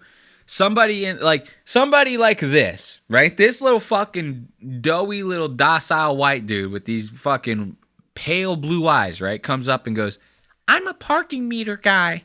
Naturally, on a show like Kill Tony, one of the guys on the panel goes, not only do you write parking tickets, but you're also a fag. And then everyone starts laughing. That's usually how these things go. Lemaire tries to take a stab at that. He goes, I could come in with the one-liner, really make fun of this fucking dude. Wrong. Right. It's a good job. All right. It's a good job. How much did they pay you? Actually, dude, thank you for your service, for real, though. Like, give it up to him, for real. Thank you for your service. But also, boo, dude. That shit fucking sucks. You know what the craziest thing is? There's no way in hell that those motherfuckers were booing because of that guy. Like, 90% of the people in this audience don't even know who Lemaire Lee is, okay? I'm pretty sure you don't even know who Lemaire Lee is. Like, once again, I had to explain this to you. Matt and Shane's secret podcast, his old producer, this guy got fired after like 2.5 episodes. So nobody knows who he is. So when he starts trying to command the crowd and go, hey, everybody, actually just give it up for this guy, like, it might as well be one of the bucket pools doing that. The crowd's going to be like, fuck you, dude. We don't know you. Like, are you Tony Hinchcliffe? They're going to be like, get out of here, right? So they all start booing. Lemaire thinks it's for him, right? And Tony's like, bro, you're not even talking about the same bucket pool, buddy. Lemaire is legitimately, he goes, thank you for your service. This asshole on stage has never served a day in his life. The other bucket pool that came up before him did. Okay? So Lemaire is sitting there telling the crowd, hey, actually give it up for this guy, thank him for his service, but also he writes parking tickets, so fuck him. Tony's like, bro, you're not even on the right guy. Like, pull it together, Lemaire. It's a good job. All right. It's a good job. How much did they pay you? Actually, dude, thank you for your service, for real, though. Like, give it up to him, for real. Thank you for your service. But also, boo, dude. That shit fucking sucks. When you say thank you for your service, Lemaire, what are you talking about? Dude, I mean, he's doing a service, dude. He's doing a job. No, he's not. His tickets go to one guy. They don't even go to the city. They go to a... Lemaire totally forgot everything about this interview, looked up, saw the camo, and was like, thank you for your service, man. Look at that. Let's give it up for Bomb 1. This is Bomb 1 from Lemaire. This is Bomb 1. Trust me. There's more, okay? The very next time code, as a matter of fact, we get into Lemaire bombing again. Now, this is a pretty big party foul on Lemaire's end. I'm telling you now, on a show like Kill Tony, this is a big party foul. I got to stop with these seltzers. This thing is fucking me up today. To be fair, what do you call black people that buy small amounts of weed? Broke ass nigga. Cause look, if we got some money, we gonna buy us a little sack or two. You know what I'm talking about? Look, you gotta love that. See, didn't I just get done saying some shit like this? But Kill Tony, the audience, they don't laugh unless some black guy or white guy goes up there and goes, black people are N-words, bro. Like, every black person likes weed and fried chicken with some watermelon, a little Kool-Aid, you know? And they all start like, oh my God. They go, a Chinese person, ching chong chang. Everyone starts fucking, their heads start exploding, right? This is why this is cop-out comedy. This is not the shit that, like, people should be like, could you tell any of these jokes at a fucking corporate event? Huh? Could you? No. Okay? And quite frankly, you don't want to hear the jokes coming out of a corporate event either. You don't want to hear any stand-up comedy. I'm telling you, trust me. You don't want none of it.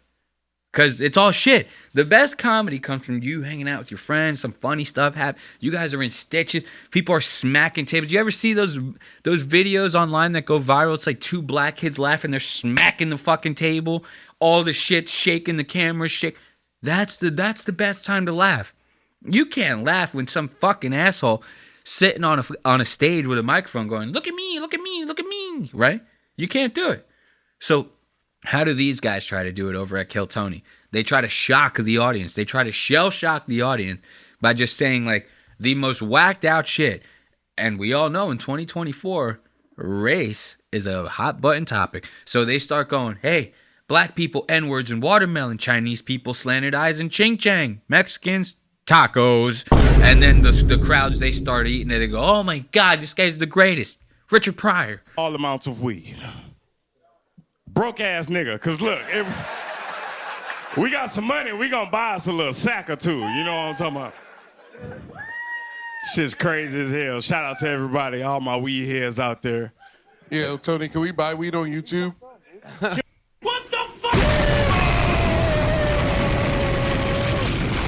Yo, what the fuck is this guy doing? Yo, Lemaire Lee. He's bombing real hard. Now, see, if you don't know the context of Kill Tony, this might not really jive with you. You might be like, what's so weird about that? He asked the question. The guy said, oh, he sells weed to black people, a little bit of amount, broke-ass N-word, you know what I mean? And you would think, okay, there's nothing wrong with that. He just said, hey, Tony, can we buy weed on stage, right? You would think there's nothing wrong with that. The guy's in the middle of his set, right? Part of the Kill Tony format is Every bucket pool gets 1 minute of uninterrupted stand-up. Not even Tony interrupts them. He waits until they're done. The only thing that's going to stop you is that goddamn West Hollywood bear.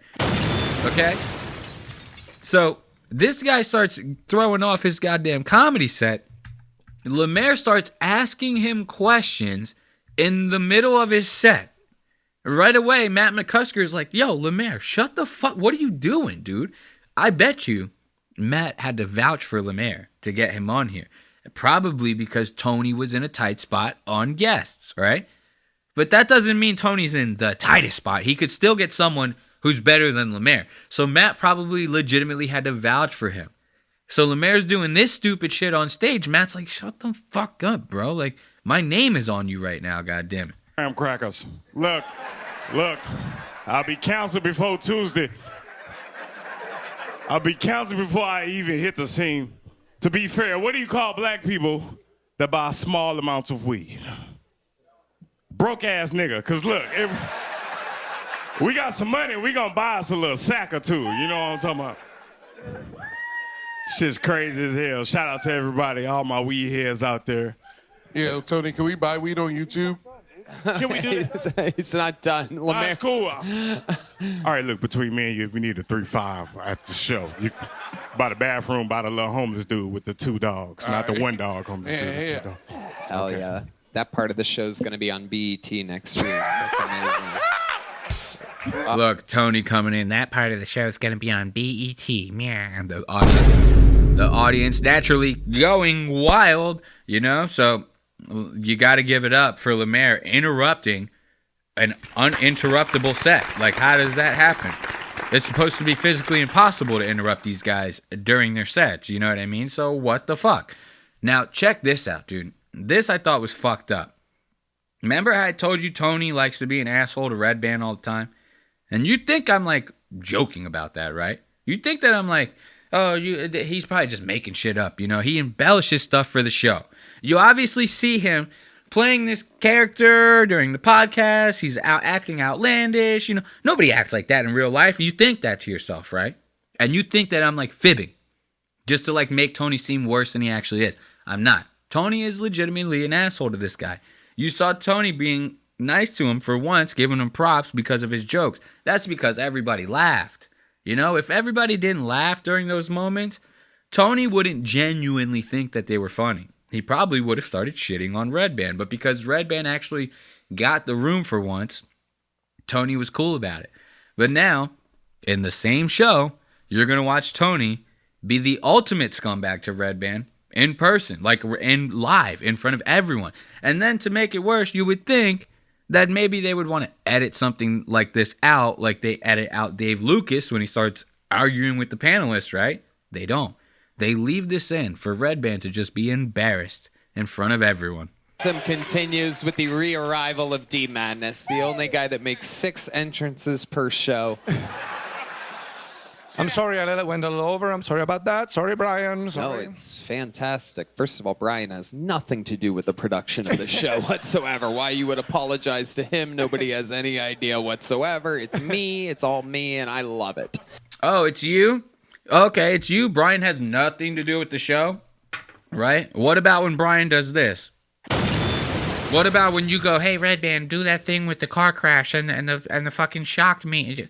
You know, and Brian goes, boop, boop, boop. He hits all, yeah, just like that. He hits all those buttons, right? What about that? So Brian doesn't do none of that? He doesn't hold the microphone and go, hey, everybody, this is a brand new episode of Kill Tony. You know, he doesn't do none of that? Sounds like Red Band's pretty much the co-host of the show. Like, he's got to be like 50-50, and if he's not, oh, that says a lot about Red Band, and it says a lot about Tony. Like, because you've been doing this show with this guy for like over 10 years. He's practically the backbone with you. Before you had all these people, all this production crew stuff, it was literally just you and him in a comedy club with a rusty old bucket and some names written in it. And now you're going to say some shit like this. And you don't think that Tony's going to pull a Joe Rogan and kick this guy to the curb the first second he gets? First chance he gets, whatever? You're fucking wrong. To him, nobody has any idea whatsoever. It's me. It's all me, and I love it. Thank Has Brian ever complained to you about going too long? No, I just don't want to ruin the format. You know, I want to respect the format. You can ruin it all you want. Killing is killing, and you, my friend, are an absolute anomaly. Nobody. Look, I hate when Tony, killing is killing, you're an absolute anomaly. You know, just shut the fuck up. You know what I mean? How could you do that? How could you be like that to Red? Poor sweet Red Band, dude. The worst thing this guy's ever done is thrown like 3 Chick-fil-A sandwiches into a blender and drink them like a milkshake. You know what I mean? That's like this guy has done nothing to nobody. You know, he's his own worst enemy. We don't need Tony also being his worst enemy. Like, that's bullshit. So now watch this. We're going to end this Kill Tony segment on Lemaire getting extra horny. I'm talking extra horny. Like, you already saw those 2 bombs, right? Now this guy's about to get horny as hell on this goddamn stage. Like, this girl goes up there, right? And I'm not gonna lie, she's hot, okay? But you can't be acting like this live on stage with millions of people watching. Like, this guy is like losing his way. You know, every day we stray further from God. Brianna Vasquez. Hi, Mr. Tony. Hello. Mr. Tony? Mr. Tony. Dude, did it move a little? Dude, I want to watch it fucking... I'm sorry. What the fuck? Holy shit. Look at his face right now, bro. Look at his fucking face. He goes, she called you Mr. Tony? He goes, did it move a little? Did your dick move? Did it go...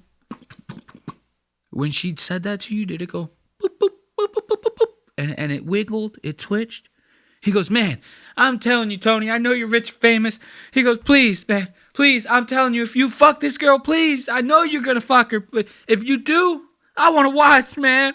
He goes, I'm telling you, Tony, I want to watch, please. I'm telling you, Tony, if you fuck this bitch, I need to watch, all right? And this is not, we cannot see this kind of... This guy is getting canceled before he even has his career. You can't do this shit. Now you can't. Now after he acts like this, you can't give him money and fame. Because if you do, he's gonna rape someone. I'm telling you, you can't do this to these kind of people. Okay? Look at his face right here. This is the face before it goes down. Before the girl calls Tony Mr. Tony, right? Lemaire's looking real confident. She says that Mr. Tony, his whole demeanor. You ever see like a nerd in high school, a girl talks to him for the first time, they go, oh shit. They start looking at the floor. They act all awkward and shit. As soon as she calls him Mr. Tony, Lemaire goes right back into like middle school nerd. Hi, Mr. Tony. Hello. Mr. Tony? Mr. Tony. Dude, did it move a little? Dude, I want to watch it fucking... I'm sorry. I saw you at Shane Gillis's show in Portland. Okay. Look, so now she's talking to Lemaire.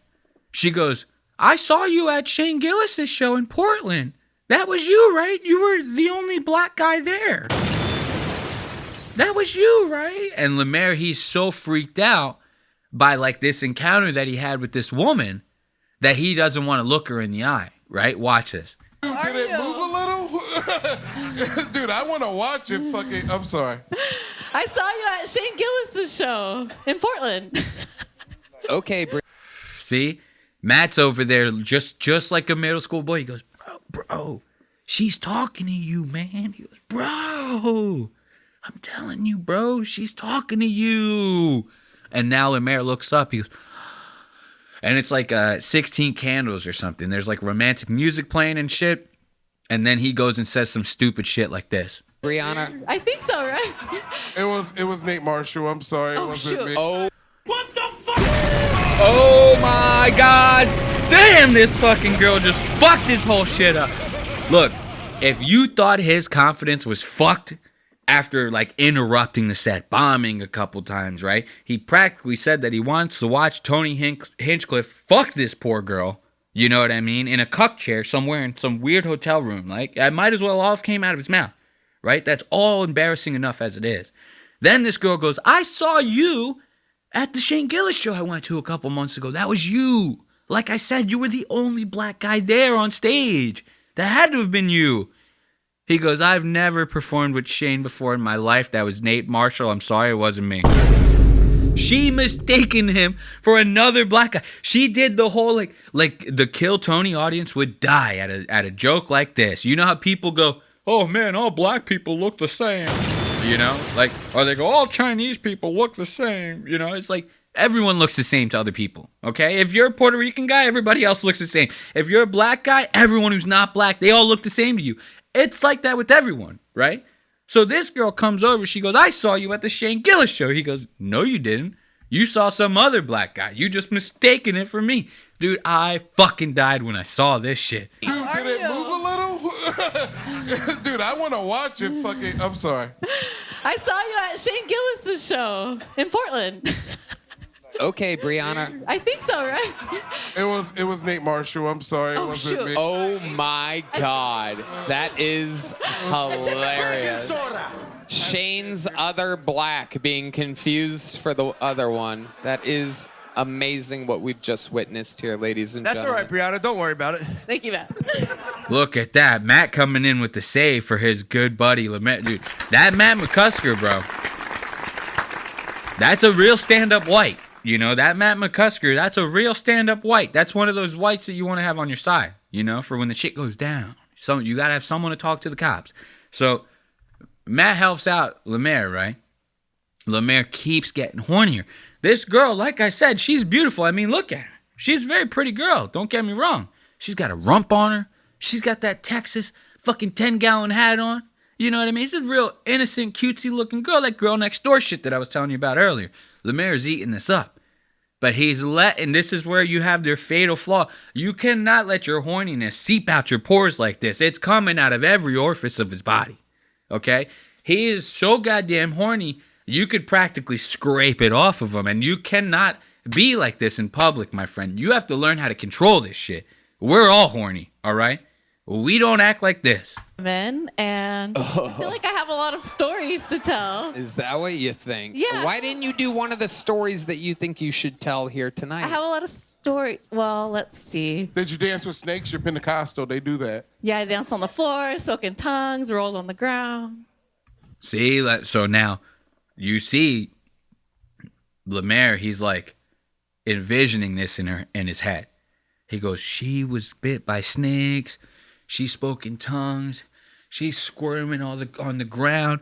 She's practically describing Lemaire's like favorite porno right now. You know what I mean? Like so in his mind, he's getting like real worked the fuck up over this. You're practically throwing fucking gasoline on a fire by saying this stuff to him, right? And the way she says it, she like trails off in her words. She's kind of almost sounding sexy when she's saying this. She goes, yeah, I spoke in tongues. I rolled on the floor, you know. And she's doing this. Lemaire don't know what to do with himself. The fact that she's even here, he can't even take his fucking face out of the palm of his hands. He's fucked right now. You should tell here tonight. I have a lot of stories. Well, let's see. Did you dance with snakes? You're Pentecostal. They do that. Yeah, I danced on the floor, soaking tongues, rolled on the ground. Okay. So, and that'll just be after our date. Change my state of mind. Ladies and gentlemen, Love so hard to find. we got him. Yo, Lemaire. Yo, dog. I'm telling you, this ain't a good look, bro. This ain't a good look. I wouldn't be surprised if D Madness somehow got his sense of sight back and came around that table and slapped the shit out of you right now for saying some stupid shit like that. You know, I would actually get a kick out of that. Wow. So let's give it up for Lemaire Lee being oh so horny as hell. You know, gotta love that good old Lemaire. Now, we're about to get into our next segment. We got David Cross and Mark Norman having some choice words on a good old podcast. But before we get into all that, let's have ourselves a little bit more schmeed. You know what I mean? You guys want to have some bud to get into this goddamn next segment here? Let's put on some tunes real quick and have a little bit of wee, you know? Let's check out this song.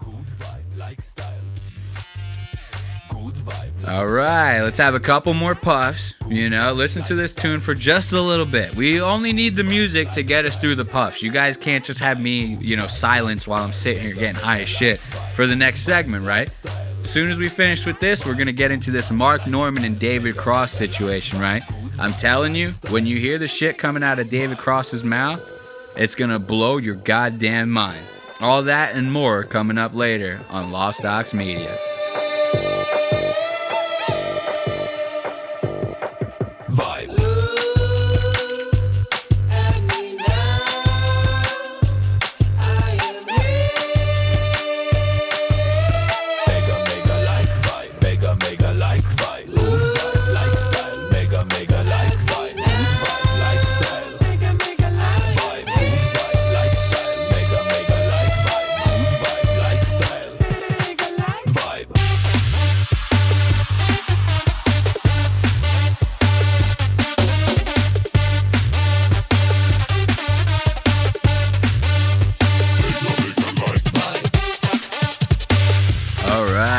So check this out.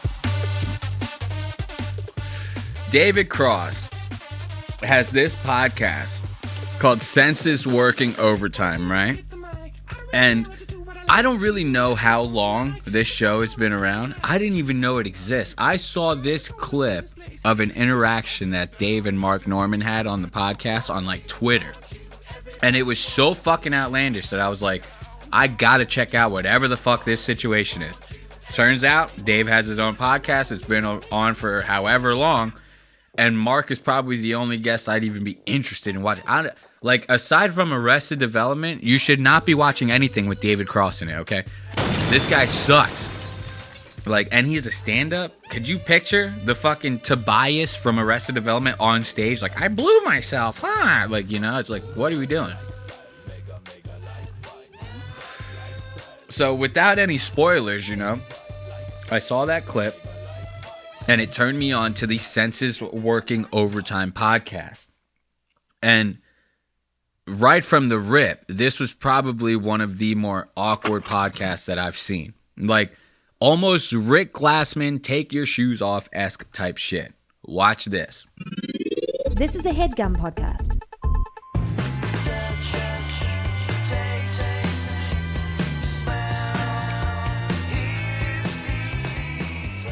Hey Dave, Mark, nice to meet you. Meet me? What you did by phone? Shut. What the fuck? Wait, what? Did you guys hear that right? Listen to this shit. This is a power play move. In my opinion, this is a power play move on Dave's part. Mark goes in. Mark goes, hey Dave, what's up? What's going on? Comedy, right? And Dave goes, hey Mark, nice to meet you. He goes to shake his hand, real calm like, right? Mark goes, nice to meet you. He goes, you did my whole podcast. We sat around for like almost 2 hours, man. Like, what are you talking about, dude? Comedy. Like, don't you remember that? Dave's like, no, I don't know what you're talking about. As if Mark is like legitimately a stranger. Like, you would know if you met someone and did their entire podcast, right? Okay? So what the fuck? Hey Dave, Mark, nice to meet you. Meet me? What you did by phone? Shut. Okay, go ahead. What? Or you saw that. The hesitation? Well, you... No, you wanted yeah, exactly. You just made an assumption, I think. That's all right. I did. But go ahead. Look at that. He goes, you made an assumption. What? So they have 2 microphones set up, right? Mark walks in from the left side of the room, and Dave is standing in front of the chair on the left side of the room. So Mark walks over to that chair and goes, hey, man, I guess I'm sitting here, right?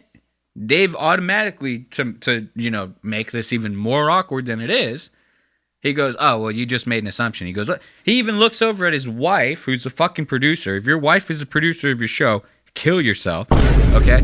He looks over at his wife. He goes, oh, you saw that, right? Like, as if Mark, just got done stealing his wallet, right? So Mark goes, whoa, is everything cool, man? Like, he goes, oh, you just made an assumption, but it's cool. I'll sit over here. I'll sit over here. It's fine. As if, Mark just got done, kicking his dog or something. Like, what the fuck? Yeah, exactly. You just made an assumption, I think. That's all right. I did. But go ahead, sit there. Sure? Yeah. Oh, we're back in the red chair now? That's okay. But is that what you want? Because I know you. No, I wanted these two. Are we able to do that? I switched it back for you this. Look, now his wife is being fucking retarded. She goes, oh, would you want to sit in those chairs? Oh, I thought we were going to do these chairs over here. Bro, the microphones are set up over here. They're screwed in already, okay? What are you going to do? Are you going to really fucking make Mark sit there for fucking 20 minutes and go, oh, I'm sorry, we got to reconfigure the whole set. You know, we got to do the whole thing. Like, what are you, fucking high? So they do this shit to Mark right from the rip. This is like one of the more awkward things I've ever seen. Watch this in its entirety. This is like crazy. Hey, Dave. Mark, nice to meet you. Meet me? Well, you did my phone. Shut. Okay, go ahead. What? Where you saw that? The hesitation? Well, you. No, I. You wanted yeah, exactly. You just made an assumption. I think that's all right. I did. But go ahead, sit there. Sure. Yeah. Oh, we're back in the red chair now. That's okay. But is that what you want? Because I know you. No, I wanted these two. Are we able to do that? I switched it back for you this time. Oh, thank you. You're welcome. So yes, you can have the blue chair or the red chair. All right. Look, she goes, I could switch it back for you. No, you can't. What, you gonna take fucking 25 minutes to unscrew all that shit, figure it out, to rerun the wires? No, okay? Like, get your wife out of here, Dave. Like, what the fuck? So now, this is what's funny. They start talking about other shit. It still is like this whole, like, Dave kind of like trying to pull these power play moves on Mark, right? And it just gets, the tension gets thicker and thicker and thicker. And, like, Mark starts saying his regular old comedy shtick. Like, you know, Mark's like, Jews, Chinese people, chink, you know, comedy, you know.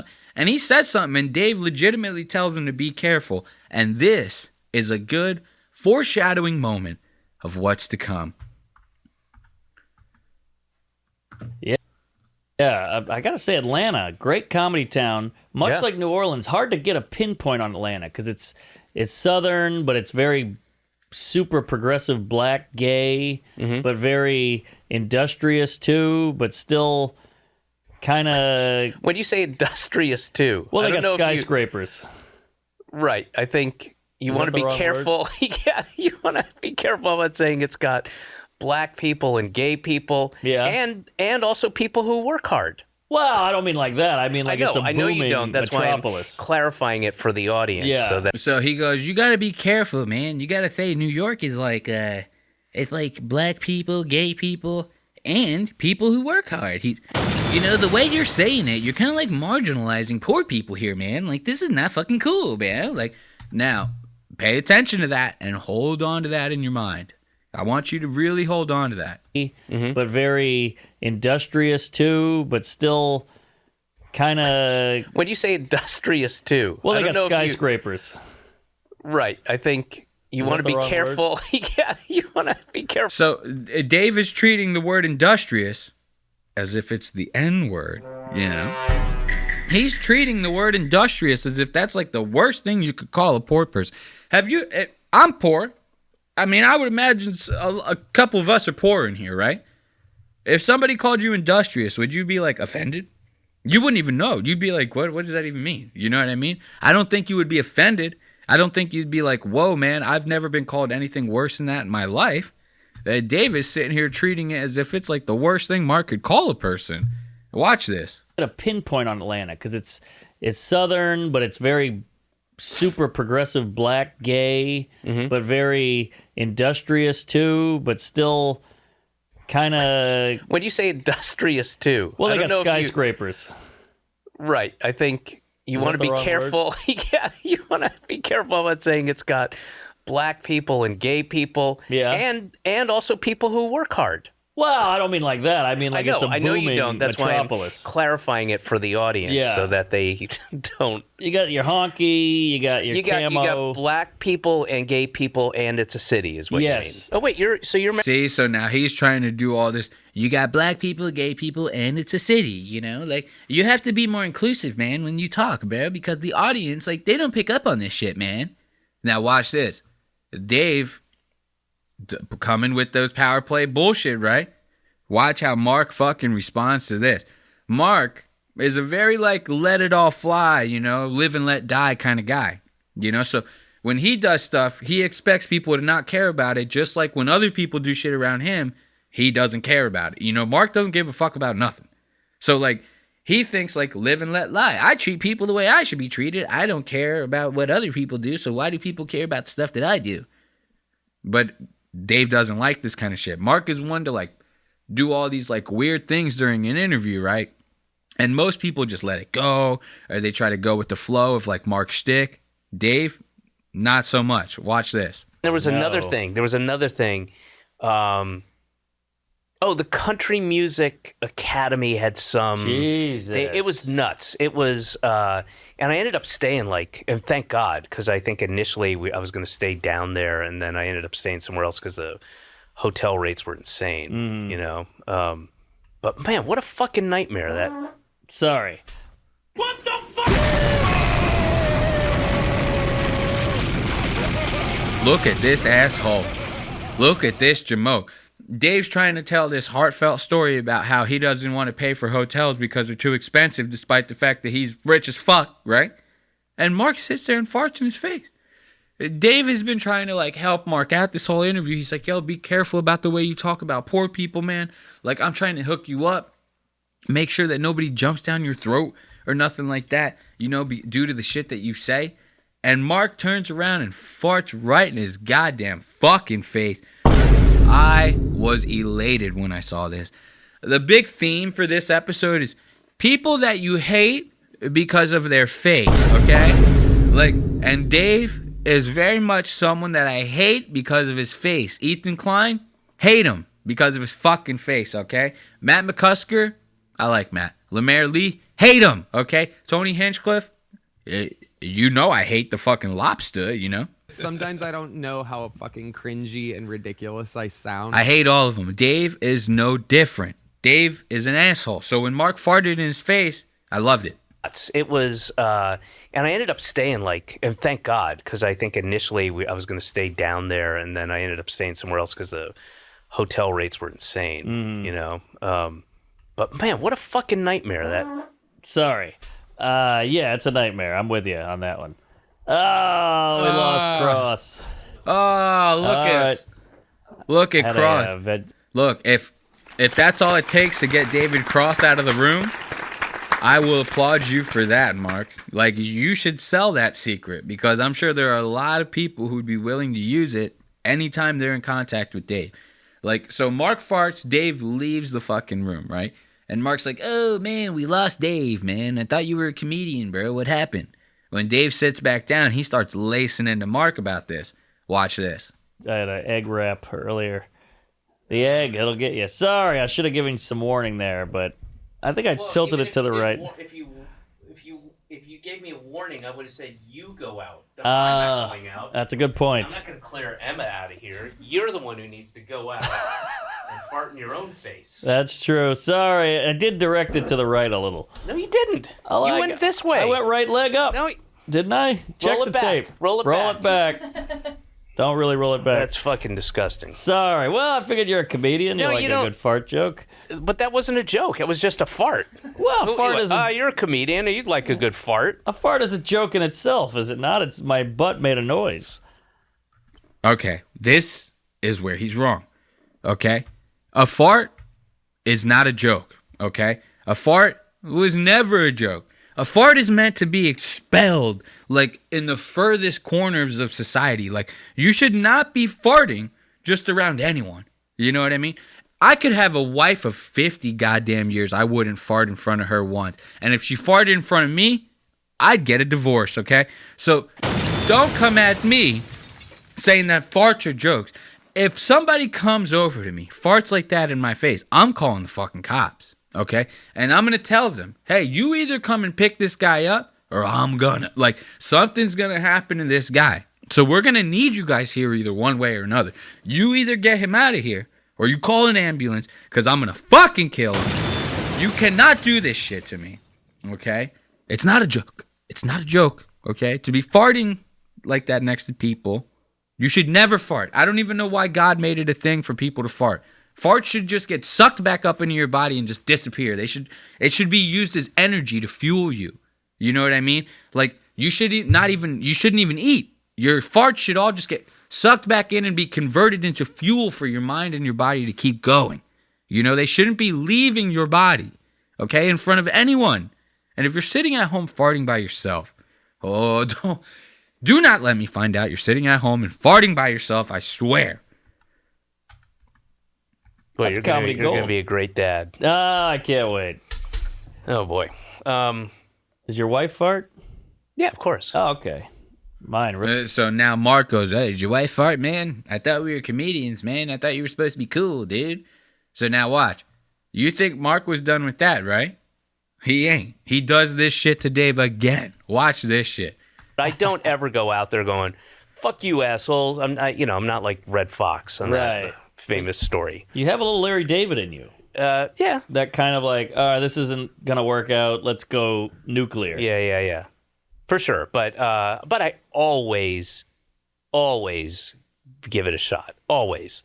And I pride myself in, winning them back. We getting people back. So, and I wouldn't be at the place I'm at now if I didn't. That's true. So, yeah. Well, you're a rare breed where you can do the silly stuff. Well, you can do the stand up, but you can also paint yourself. Look at Dave's fucking face. Dave is like, bro, is this guy serious, man? He's like looking at his wife.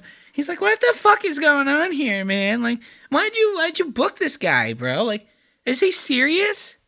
Mark is sitting there like an asshole. I'm not gonna lie, I'm kind of like with Dave in these last two time codes. Like, you cannot be doing this shit, especially on a podcast. And you know what's ironic? In the beginning of the podcast, after that weird intro that I showed you, Dave goes, hey, Mark, you want anything to drink? He goes, yeah, man, I'll take a glass of water and no ice, right? And Dave goes, well, why don't you want any ice? He goes, oh, well, the ice clinks together and the audio on the podcast, the ice, I don't want the ice clinking together for the audio. But you'll shit your pants and fucking burp all into the microphone? Like, what the fuck is that? What kind of logic is this shit? So when I saw Dave giving Mark a little, back and forth, when I saw Dave looking over at his wife like this, I said, Dave, pull out the Smith & Wesson and fucking shoot this man.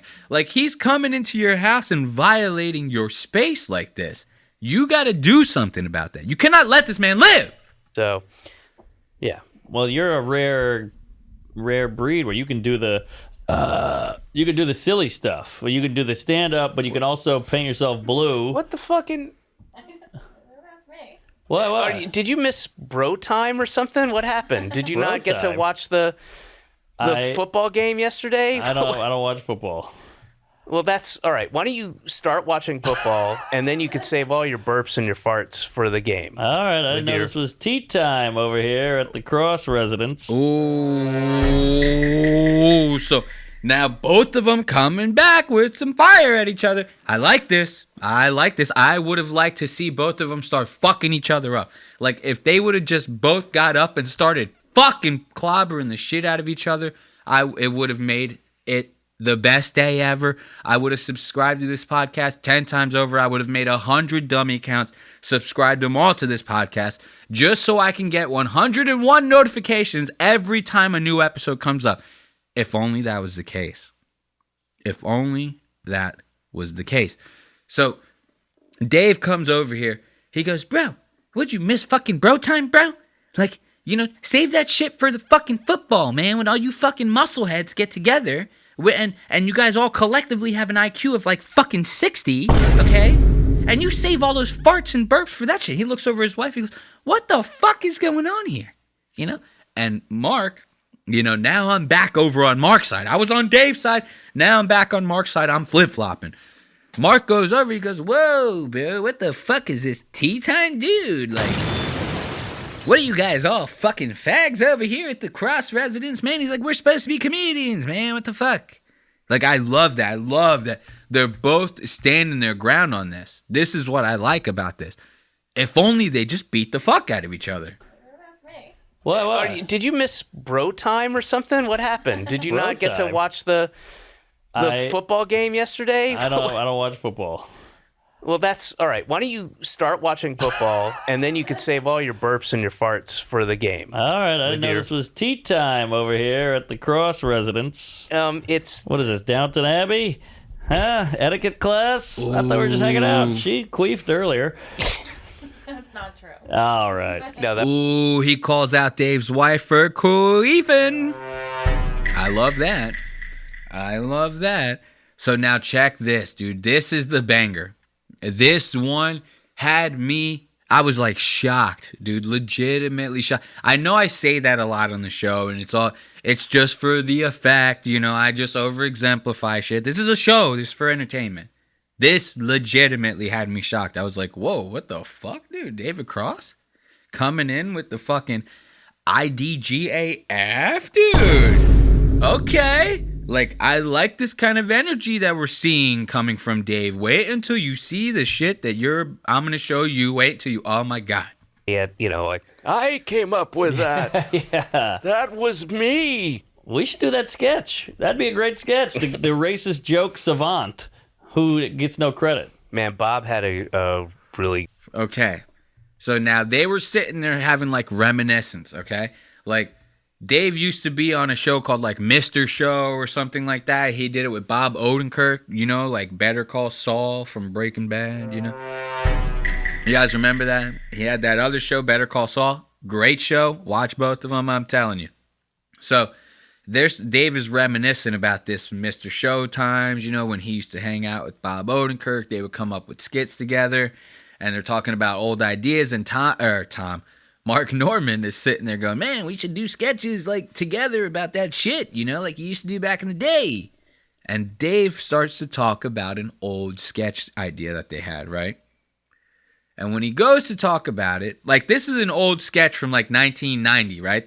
They're having like these ideas back in the day where you could say a bunch of different shit online. Well, not online. Online didn't exist. You could say a bunch of different shit on TV. Like, and if you think I'm lying, search for the show Drawn Together and watch that. That is a very good example of the late 90s to early 2000s television that I'm talking about here.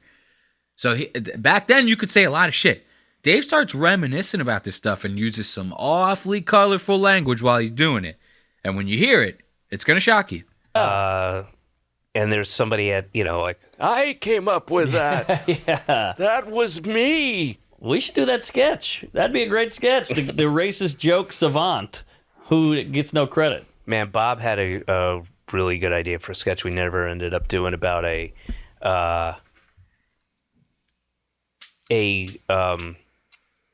all the hip hop guys were getting they would go visit this like old Southern racist guy on his porch in, you know, Georgia or wherever. And it was basically, he would take, you know, their lyrics and he's like, oh, niggas ain't shit, but da-da-da, you know, whatever it is. Yeah. What the fuck did I just hear? Bro, Dave coming in fucking hot. Dave is crazy, bro. This is the whitest guy you've ever met, you know? He says, N-words ain't shit, but hoes and tricks. Man, oh my God. And the way he's delivering it, I could not think of a more racist thing in my mind. And the only reason I say it is because Dave looks like this. And he's an asshole. You know? So you cannot be bald as fuck like this. Beard white as fuck like that.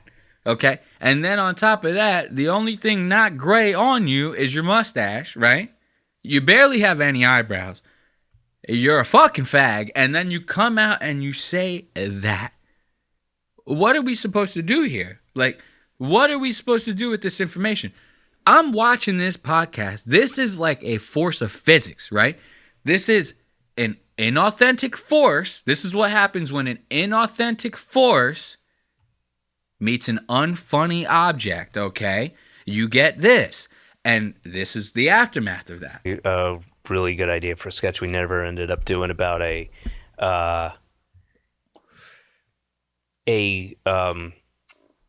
all the hip hop guys were getting they would go visit this like old Southern racist guy on his porch in, you know, Georgia or wherever. And it was basically, he would take, you know, their lyrics and he's like, oh, niggas ain't shit, but da-da-da, whatever it is. Yeah. And then they would all sit there and listen and write it down, and then they go. Oh, that's hilarious. Yeah. That's a great sketch. It was a good idea. Yeah. That's very Chappelle showy. Yeah. Pre-Chappelle. Pre. But I like that. Yeah. You gonna bleep that N-word or what? No, because it's the A. It's the AH. Bro. So now Mark is sitting here trying to throw this guy a bone, bro. He's like, dude, you gonna bleep that, man? That was like kind of crazy, bro, for like you to just like say that shit to me like that. And Dave's like, no, I'm not gonna, it's the AH. Everyone's cool with that. That's how disassociated this guy is from the rest of the world. I talk about this all the time. These Hollywood types, they get caught up in these fucking bubbles, right? They get surrounded by nothing but Hollywood types, all rich people that really don't know how to interact with your everyday common man because they're never around them. They are no longer the everyday common man. They're stuck in like a fantasy world, like Los Angeles. They have tons of money. They're not around people like you and me, N-words. They're not around us. You know what I mean? So like they don't know. Dave has probably met like a total of 5 black people in his entire life. So when he says, well, all the black people say AH, you know what I mean? Like I should be able to say it too. And Mark's sitting there going, no, buddy, I'm sorry, man. That's not how that works. You should think about bleeping it. Pre-Chappelle. Pre. But I like that. Yeah. You gonna bleep that N-word or what? No, because it's the A. It's the AH. I don't know if that. Dave's looking over at his wife. He's like, well, me and my wife, we say it all the time around the house. He's like, yeah, if we can say it, I'm pretty sure anyone can say it. Flies. Yeah, AH. Okay. It's your show. See, it to is me, my show. That. Ooh. This, I'm telling you, if you don't think David Cross is an asshole, like there's something wrong with you, okay? Like the rest of us are fine. If you don't think David Cross is a total asshole, you're the problem. You gonna bleep that N-word or what? No, because it's the A. It's the AH. I don't know if that flies. Yeah, AH. Okay. It's your show. See, it to is me, my show. That's worse than farting. I disagree. I don't think when you're in the context of this idea, I think you should be able to communicate it as it's intended. Okay. Yeah. Okay. Right. I'm not a big proponent of that.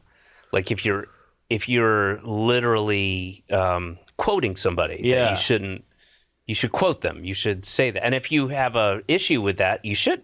Then good, you have an issue with it, and it makes you feel a certain way. Look, now, this is great.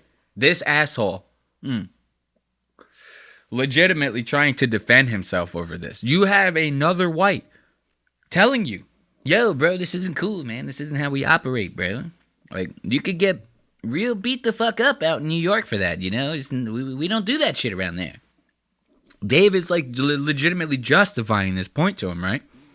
And you go, okay, Dave's eventually going to come to some sort of crossroad, and then he's going to segue into the next subject to try to smooth this whole thing over, right? Wrong. Dave does probably the most gangster shit I've seen in a long-ass time. Watch how he handles this. Quoting somebody. Yeah. You should quote them. You should say that. And if you have a issue with that, you should. Then good, you have an issue with it, and it makes you feel a certain way. I'm not offended. I just worry about people getting mad at you. Oh, that's fine. All right. I respect that. It's fine. People are always, somebody somewhere is always going to be mad at me. That's true. That's fine. That's true.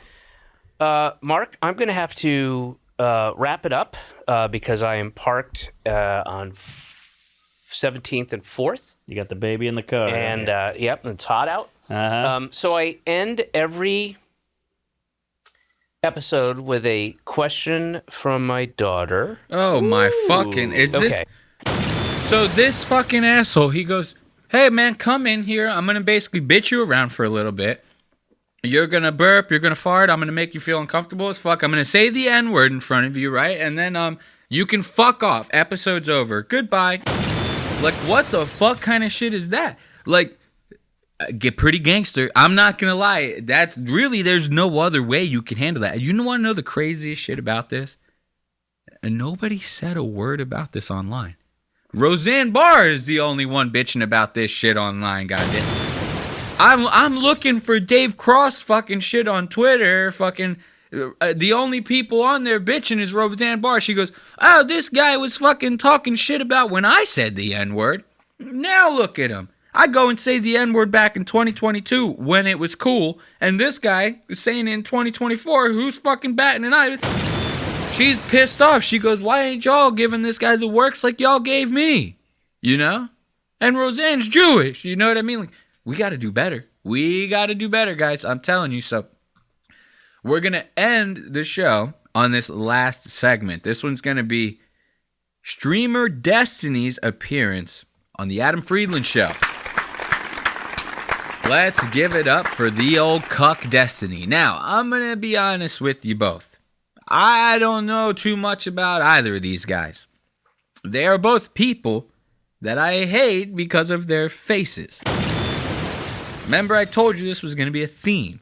So, I know Adam, he has his Adam Friedland Show. He came from a podcast called Cumtown. Could you imagine that? A podcast called Cumtown, right? It's also where Stavros Halkias came from. Stavros Halkias coming up on Lost Docs Media. So, these guys, you know, these guys already got a bad track record as it is. Then you get a guy like Destiny in the mix, this cuck streamer, this gaming streamer who became far left enthusiast / political debater. You know, he's trying to become like one of these Hassan Piker types, but far, far left. Like far enough to where like Destiny's like legitimately sucking dicks now. I'm telling you, like, you know how people always make those jokes? They go, "Oh man, these liberals, man, they're out there sucking dicks. They're like total pussies." Like Destiny is legitimately one of those. He's like that stereotype. You know, people say it as like a derogatory term, you know, as a pejorative to other people. No. Destiny is like the embodiment of that, you know?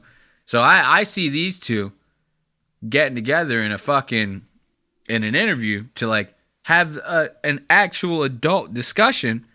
Kind of makes you think a little bit, right? So now let's start the segment on Adam's intro. Our next guest is a prominent streamer. He's amassed over 1 million subscribers across platforms. Everyone, please welcome Destiny. How are you? I'm good. Let's talk. Okay, so you don't have to. Okay, let's talk about so your prep process before this. So you did a deep dive. So what's your conclusion? Now watch. This is good. We need this information right here. You have to pay attention to like the other signs. Aside from what they're saying, you have to also pay attention to what they're doing. When I'm filtering this stuff for you guys, that's why. It's because you watch, you might just listen, you might be doing other shit around the house. You might actually just watch, and you might not actually like pay attention to these small key details. These things that tell you more about the situation as it's happening, right? So if you pay attention to this, you can see these two have the demeanor and the body language of someone who wants to be on the upside of this podcast, this argument, this conversation, if you will, right? So Adam naturally is trying to look very laxed, very settled in. He's on his home turf, sitting like a queer. You know, I expect Tony Hinchcliffe to be sitting like this. Got one leg crossed over, but not in the good way. You know, when you cross your legs, right, you want to have your ankle at the top of your knee and your knee all the way over to the other side. You want to practically be man-spreading while your legs are crossed. You do not want to cross them like a woman, okay? That's what Adam's doing right here. Sorry, I'm fucking full of just bullshit today. So this is what Adam's doing right here. He's crossing his legs like a woman, but he's got very commanding energy and demeanor and posture and all that good stuff. Destiny over here really trying to stand his ground. He's trying to sit as straight up as he possibly can. You know, this isn't a gamer chair that he's sitting in, so he's having a little bit of trouble. He's got his, hands crossed, but right in between his lap, legs nice and wide open. He's got a good stance, okay? So these two are very much at odds with each other right now, but they're trying to play it cool. Doing pretty good. You're a big fan though? For you guys? Not you got no me. You know, I give you like a 50-50. But like you think pretty fire, no? The interviews? Yeah, I think they're pretty good. Yeah. You like the one with Jadakiss? Fuck, man, I didn't watch that many. I watched 2. I watched the Cuomo one, and I watched the Finkelstein one. I thought you do hours and hours of documents and research. No. See, so right now, they're trying to swing dicks at each other. You know what I mean? Adam's sitting there going, you did your research on me, right? How'd you like my stuff, right? And he starts asking him all these questions about different episodes. Destiny's like, bro, I watched 2 fucking episodes. He's like, bro, chill the fuck out here. Like, I got a life, bro. I don't give a fuck about you. I'm just here to get this thing over with, you know? The reason they even did this is because Adam somehow ended up on one of Destiny's streams not long ago, kind of made an ass out of him. You know what I mean? So this is pretty much, you know, Adam being like, hey, why don't you come on to mine? I'll try to make an ass out of you again. I'm surprised Destiny even fell for this shit, right? So Destiny is one that's pretty much known online for taking a lot of L's, right? He's been divorced like 2 different times. One of those marriages was like a lot of cuckery going on, like legitimate cuckery. Once again, I'm not saying it as a joke with him. Like Destiny used to like sit in a chair in the corner. His wife would get like fucked by somebody. He'd be like cool with it. She'd be doing like OnlyFans. He'd be cool with it. You know, this is like not a guy that should be trusted in the geopolitical space. You know what I mean? It's a guy whose head is like way off of his shoulders right now. So they're both trying to take stabs at each other. So Destiny is like, I don't know who you are. You know what I mean? Adam's about to start asking Destiny, have you ever lost a debate? Bro, Destiny's losing in life every fucking day. You know, look at that, I hit one of my lights. Just 2 days ago, maybe even a week ago, something. Bro, they were spreading a fucking video around this Destiny guy was sucking somebody's dick online. You know, so like this guy's taking L's every day. Adam asks him, hey man, you win debates normally? Listen to what he says. I don't know if I'd say I'm naturally smart. You're pretty smart at like... I'm decently smart. I'm probably a bit smarter than average, but I can sit in front of a computer and for 8 hours a day, like learn stuff and then argue about it with people, which is like the best way to reinforce what you learn, so. I mean, you made a lot of money from arguing against. I'm really right? good at it, okay, sure. You're really good. What's your record? Undefeated. Never catching an L? Absolutely never. Is there a time where you're like, I got... Never catching an L. Destiny, did we forget about the dick sucking video that I literally just talked about 5 seconds ago? Okay. So this guy's like, I've never caught an L, you know? I'm never catching an L. And he's catching L's right now. Adam, just you getting on into this room with Adam, this is an L. You can't win with a guy like Adam. He's annoying as fuck. Picture like Matan Evan, but he actually knows how to speak English. You know what I mean? And like, he's not as confusing as Matan. You know, this guy tries to be a little more wittier than Matan when it comes to how he's making an ass out of people. You know, he tries to take the intellectual route. Matan's all about gags, like bringing weirdos in, but Matan's like Borat. You know what I mean? Adam Friedland's trying to play chess while Matan's playing checkers. So you step foot on this podcast set, you're taking an L. You know what I mean? Now, watch this. I'm gonna give you a perfect example of what I'm talking about. How you're not gonna win stepping foot on this set. He starts asking Destiny how he got into streaming and like what his job was like beforehand, right? He goes, Destiny, weren't you fired from like your first job that you had before you became a streamer? Watch what happens. So you dropped out of school? Yeah. Okay, why? Because you sucked at music? I was working a lot. So within a year you were fired from your job, which you attribute to your difficulty navigating workplace politics and understanding others' emotional experiences. Jesus, who wrote that sentence? Wikipedia, according to Wikipedia. Okay. I had an issue on my night shift, and then it was not being solved by I did graveyard, and the swing people weren't setting me up for something. It had to do with like cleaning out the bottom of a soda machine. Every time I would come in, employee, and if they were good, they would immediately get poached after. Look at that. They just crossfaded to another scene. They're doing a time-lapsed montage of Destiny explaining how he got fired from one of his old jobs. Adam's sitting there looking like he wants to put a bullet in between his teeth, right?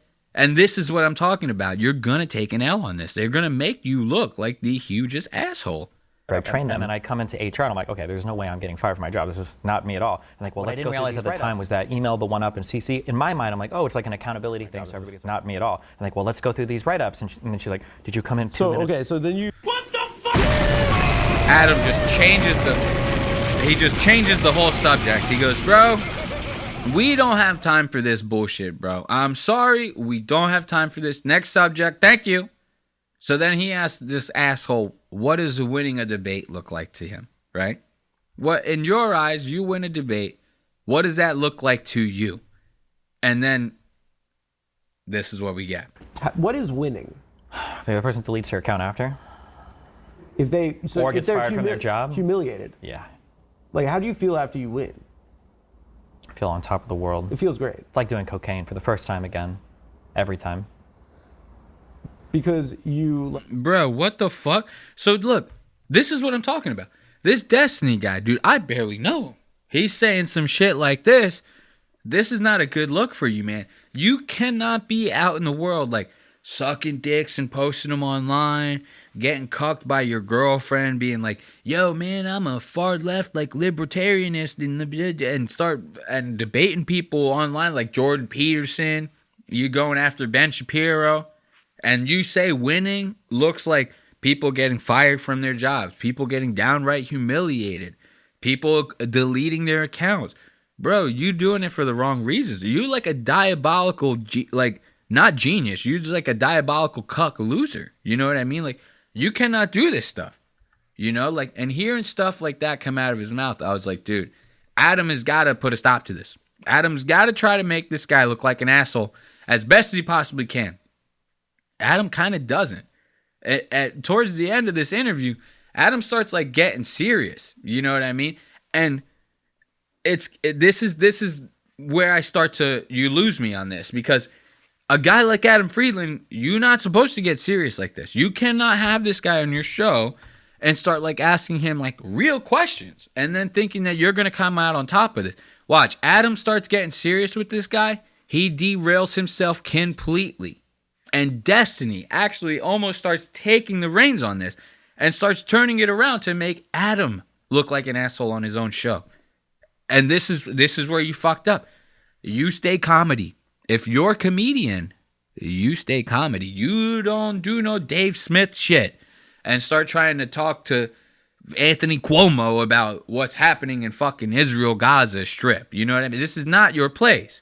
You're a clown. Stay in the fucking rodeo. And I think, understandably so. Demographic study of what people lost, reparations for what they lost.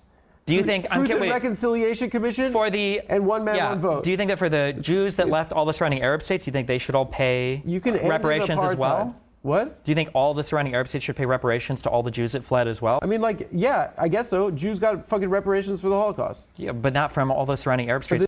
You started reading a book in October. Now you think you're fucking William Shakespeare. That's the book.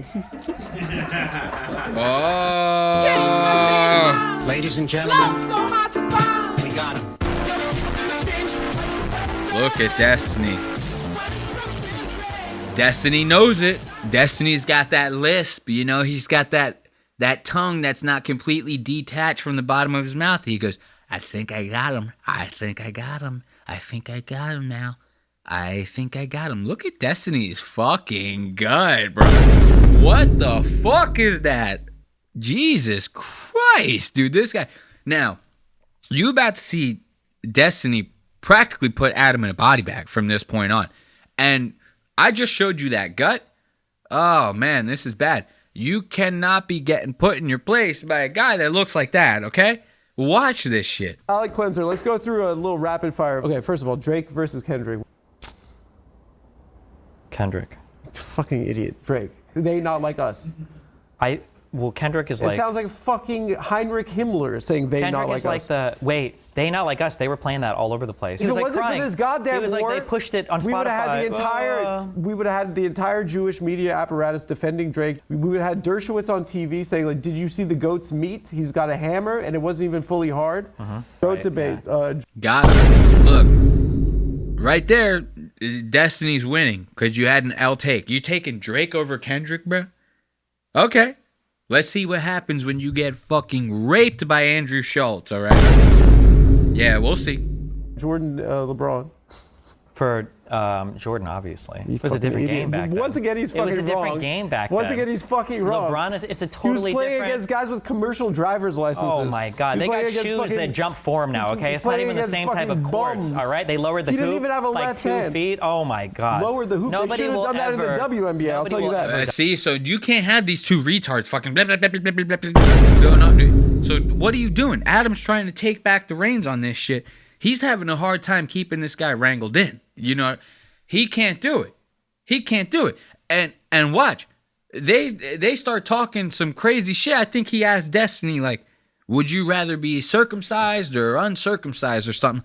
Dude, Destiny starts fucking chopping away at this dude. Destiny starts putting him in a fucking body bag. Watch this shit. Me, my girlfriend, she's been saying that she's against it. I said, does your brother have one? She's like, yes. Circumcision. Does your dad have a circumcision? Wait, She why said, would yes. she know that? Because it's a family. Look at that. So now they start talking about circumcised, uncircumcised, right? So Adam goes, well, my girlfriend's even getting on top of it. Like, she's talking to me about maybe if we have a kid or something like that, and if we're going to circumcise him or not, right? She says her brother's circumcised. She says her father is circumcised. So now Destiny's like, whoa, whoa, whoa, whoa, whoa, whoa, whoa, back up, time out. He goes, how does your girlfriend know that shit? Now this is where if I was Adam, I'd start getting worried. I'd be like, whoa, whoa, whoa, whoa, I just gave this guy way too much ammo. You know what I mean? He was sitting there with an empty gun, and you just threw a box of ammo right at him. So now, look, Adam's talking all this penis talk. Destiny's just thinking of a way to really drill it home to him. She's against it. I said, does your brother have one? She's like, yes. Circumcision. Does your dad have a circumcision? Wait, She why said, would yes. she know that? Because it's a family. And they talk about their a lot. You've never seen your dad's I don't think so, actually. Yeah, that's why you're a fucking freak like this. Jesus. You know who has a huge... Look at that. What was that? He goes, that's why you're a freak. Nah. You might be the freak, Adam. Adam's like, whoa. You never saw your dad's dick before? Adam's like, you never sucked your dad's dick before? He goes, are you crazy? Of course. He goes, my whole family knows every single person. We have charts of who's circumcised and who's not right on the fridge. It's a magnet to the fridge. That way we know the dynamic that we have going on in this household. We know who stands with who. You know what I mean? Because if one of those guys is uncircumcised, we got to vote him off the island, my friend. So Adam's sitting there like, what, you're not like a freak Jew like me? You know what I mean? You don't have tunnels under your house. Destiny's like, what the fuck are you talking about? Destiny's like, I'm just a regular white dude. I'm not one of these crazy fucking weirdos like you know? And Adam's not even a real Jew. You know what I mean? He's one of those non-practicing. Unless you're fully decked out, curls on the side of your head, fucking black trench coat, you know what I mean? The whole thing's like, what do they wear? Like Sherpas or some shit like that? Unless you have all that, you're not a Jew. I'm sorry. You're not a Jew. I'm sorry. Unless you actually having sex between pillow sheets and doing all that kind of shit, you're not Jewish, okay? So for Adam to be sitting there looking at Destiny like this, Destiny's like, bro, calm the fuck down, dude. Chill. I don't think so, actually. Yeah, that's why you're a fucking freak like this. Jesus. You know who has a huge dong apparently? Who? Bill Maher, biggest in Hollywood, I heard. Kind of Okay. makes sense for how he acts. Okay. Like, because he's just got like a fucking to his knee. Dude, I went to a Korean spa this weekend with my girlfriend. Nick, I didn't tell you this. I saw the most remarkable penis I've ever seen in my entire life. It put a smile across my face. What the fuck? So this guy, now Destiny knows. Destiny's like, well, man, I think I got this guy, man. He's like, I think that I'm going to actually have the last laugh here. This guy won't stop talking about dicks. Is he gay? And Destiny's like, legitimately bi. Destiny's like, actually, like, he'll just tell you, yeah, I'm bi. So all this stuff, me making fun of him about sucking dicks and stuff, yeah, it's funny to make fun of him because of who he is, but there's nothing wrong with it. He's bi. It's cool. You know what I mean? As long as you're bi, it's okay to suck a dick, okay? That's fine. Whatever. You're obviously confused. So no big deal there.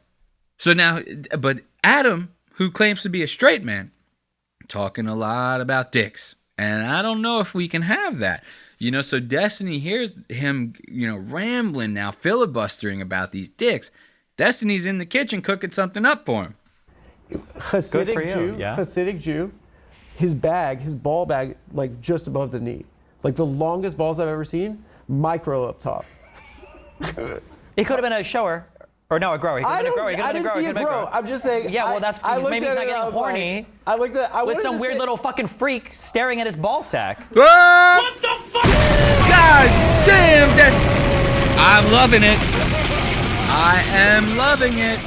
So, dude, Destiny calling Adam a fucking weird little freak. Dude, you should have laced into him harder. You should have called him a bug-eyed, wide-nostriled, fucking Jewish, curly-haired little freak. You could have added a lot of adjectives on there. I was waiting for all of them. He didn't, but what he gave us was almost just as good. I liked this so much. I was like, holy shit, I didn't know Destiny had this in him. Dude, I went to a Korean spa this weekend with my girlfriend. Nick, I didn't tell you this. I saw the most remarkable penis I've ever seen in my entire life. It put a smile across my face. Hasidic Jew, his ball bag, like just above the knee. Like the longest balls I've ever seen, micro up top. It could have been a shower. Or no, a grower. He could have been a grower. I didn't see it grow. I'm just saying. Yeah, well, that's because maybe he's not getting horny. With some weird little fucking freak staring at his ball sack. Maybe it's not turning him on like it is you. It's a fucking locker room. Like, ooh. No. Yeah, but you're doing a close enough investigation, okay? Oh, look, Adam's like, oh my God, I'm in so much trouble. What's the worst thing I can say? This guy might as well, like, somebody throw him a life jacket because he's in deep. I'm telling you. And he's going to start looking around at the crew while he's saying it. And Destiny's just fucking him up. And it's not even like Destiny saying anything that fucking funny or wild. But it's coming from Destiny. You cannot get roasted even a little bit by a guy like him. Everyone's going to automatically start taking his side. The second that they see he's got even a little bit of sass in him, they're going to take his side. They're going to be like, holy shit, Adam Friedland's getting fucking busted up. And that's exactly what I was thinking. Well, that's because maybe he's not getting horny. With some weird little fucking freak staring at his ball sack. Maybe it's not turning him on like it is you, it's okay? It's a fucking locker room. Like, no. Yeah, but you're doing day. a close enough investigation, okay, to delineate the size of the balls and the dick. I'm saying he's a good guy. He made my day. What I'm curious about is if there's video cam footage of this, are you in the corner with your fucking Inspector Gadget magnifying glass analyzing this dude's fucking crotch? Oh, he calls him Inspector Gadget! God damn! Yo, I was loving this because Destiny is like legitimately, he's getting ramped up and Destiny knows. I love when I see shit like this. When you see somebody and they know that they have that fire for that one little moment, they know. Destiny knows that right now he's tapped in with the universe as best as he can be. He's not, like I said, these are not the craziest jokes ever. But for a guy like him, he might as well be throwing a spirit bomb. He's doing the whole Goku thing. He's got his hands up in the air. And he's like, universe, provide me with your energy. And he's really giving it to him. And I love it. You can hear him in his voice. He's getting ramped up when he's talking. He throws out the Inspector Gadget bit on him. Like, this is so good. This is so good. You're doing a close enough investigation, okay, to delineate the size of the balls and the dick. I'm saying he's a good guy. He made my day. What I'm curious about is if there's video cam footage of this, are you in the corner with your fucking Inspector Gadget magnifying glass analyzing this dude's fucking crotch? It's the little things in life that you just know that like his dick? Things are going to be better in the world, you know? We're in this crazy time of Trump and misinformation, and sometimes you see an old Hasidic guy's and his nuts were like, he had big old nuts too. It wasn't like just the bag. You see, this is what I'm saying. Adam now, he's like repeating the same story over again. He's trying to get the crew on his side. He's like, please, somebody relate to me so I am not the only one who looks like an asshole here. Please. And then just micro up top. It was just aesthetically, you expect your entire life you're never going to see that, right? But you have. Now I have. Good job. the profile of streamers is skyrocketing. We had Trump on Aiden Ross. Look, forget. Okay, we don't care about Trump. Aiden Ross. Fuck off, bitch. That's good shit right there. I love that. You seriously, you cannot beat Destiny. Actually, Destiny. Like getting one off on you. Like, was that even real? Like, I was like, there's no way that this is real, you know? So let's give it up for Destiny for not getting caught in the Adam Friedland fucking mousetrap, you know? Fuck that guy. Fuck Destiny too. Fuck both of them. So on that note, we're going to end with some music and call this one an episode, why don't we? As always, I'd like to thank you for joining me on yet another week of Lost Docs Media, where we make you take a second look at what you just watched. So be sure to catch us on YouTube, Spotify, Apple Podcasts, and anywhere else you catch your favorite podcasts. Audio episodes go up every morning at 5 a.m., while video episodes go up on YouTube at 4 p.m. for our live premieres. Be sure to come by at 4 p.m. We have the live chat going. We got a lot of good folks in there. And it's growing slowly but surely.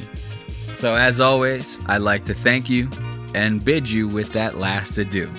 Goodbye, and until next week, see you later.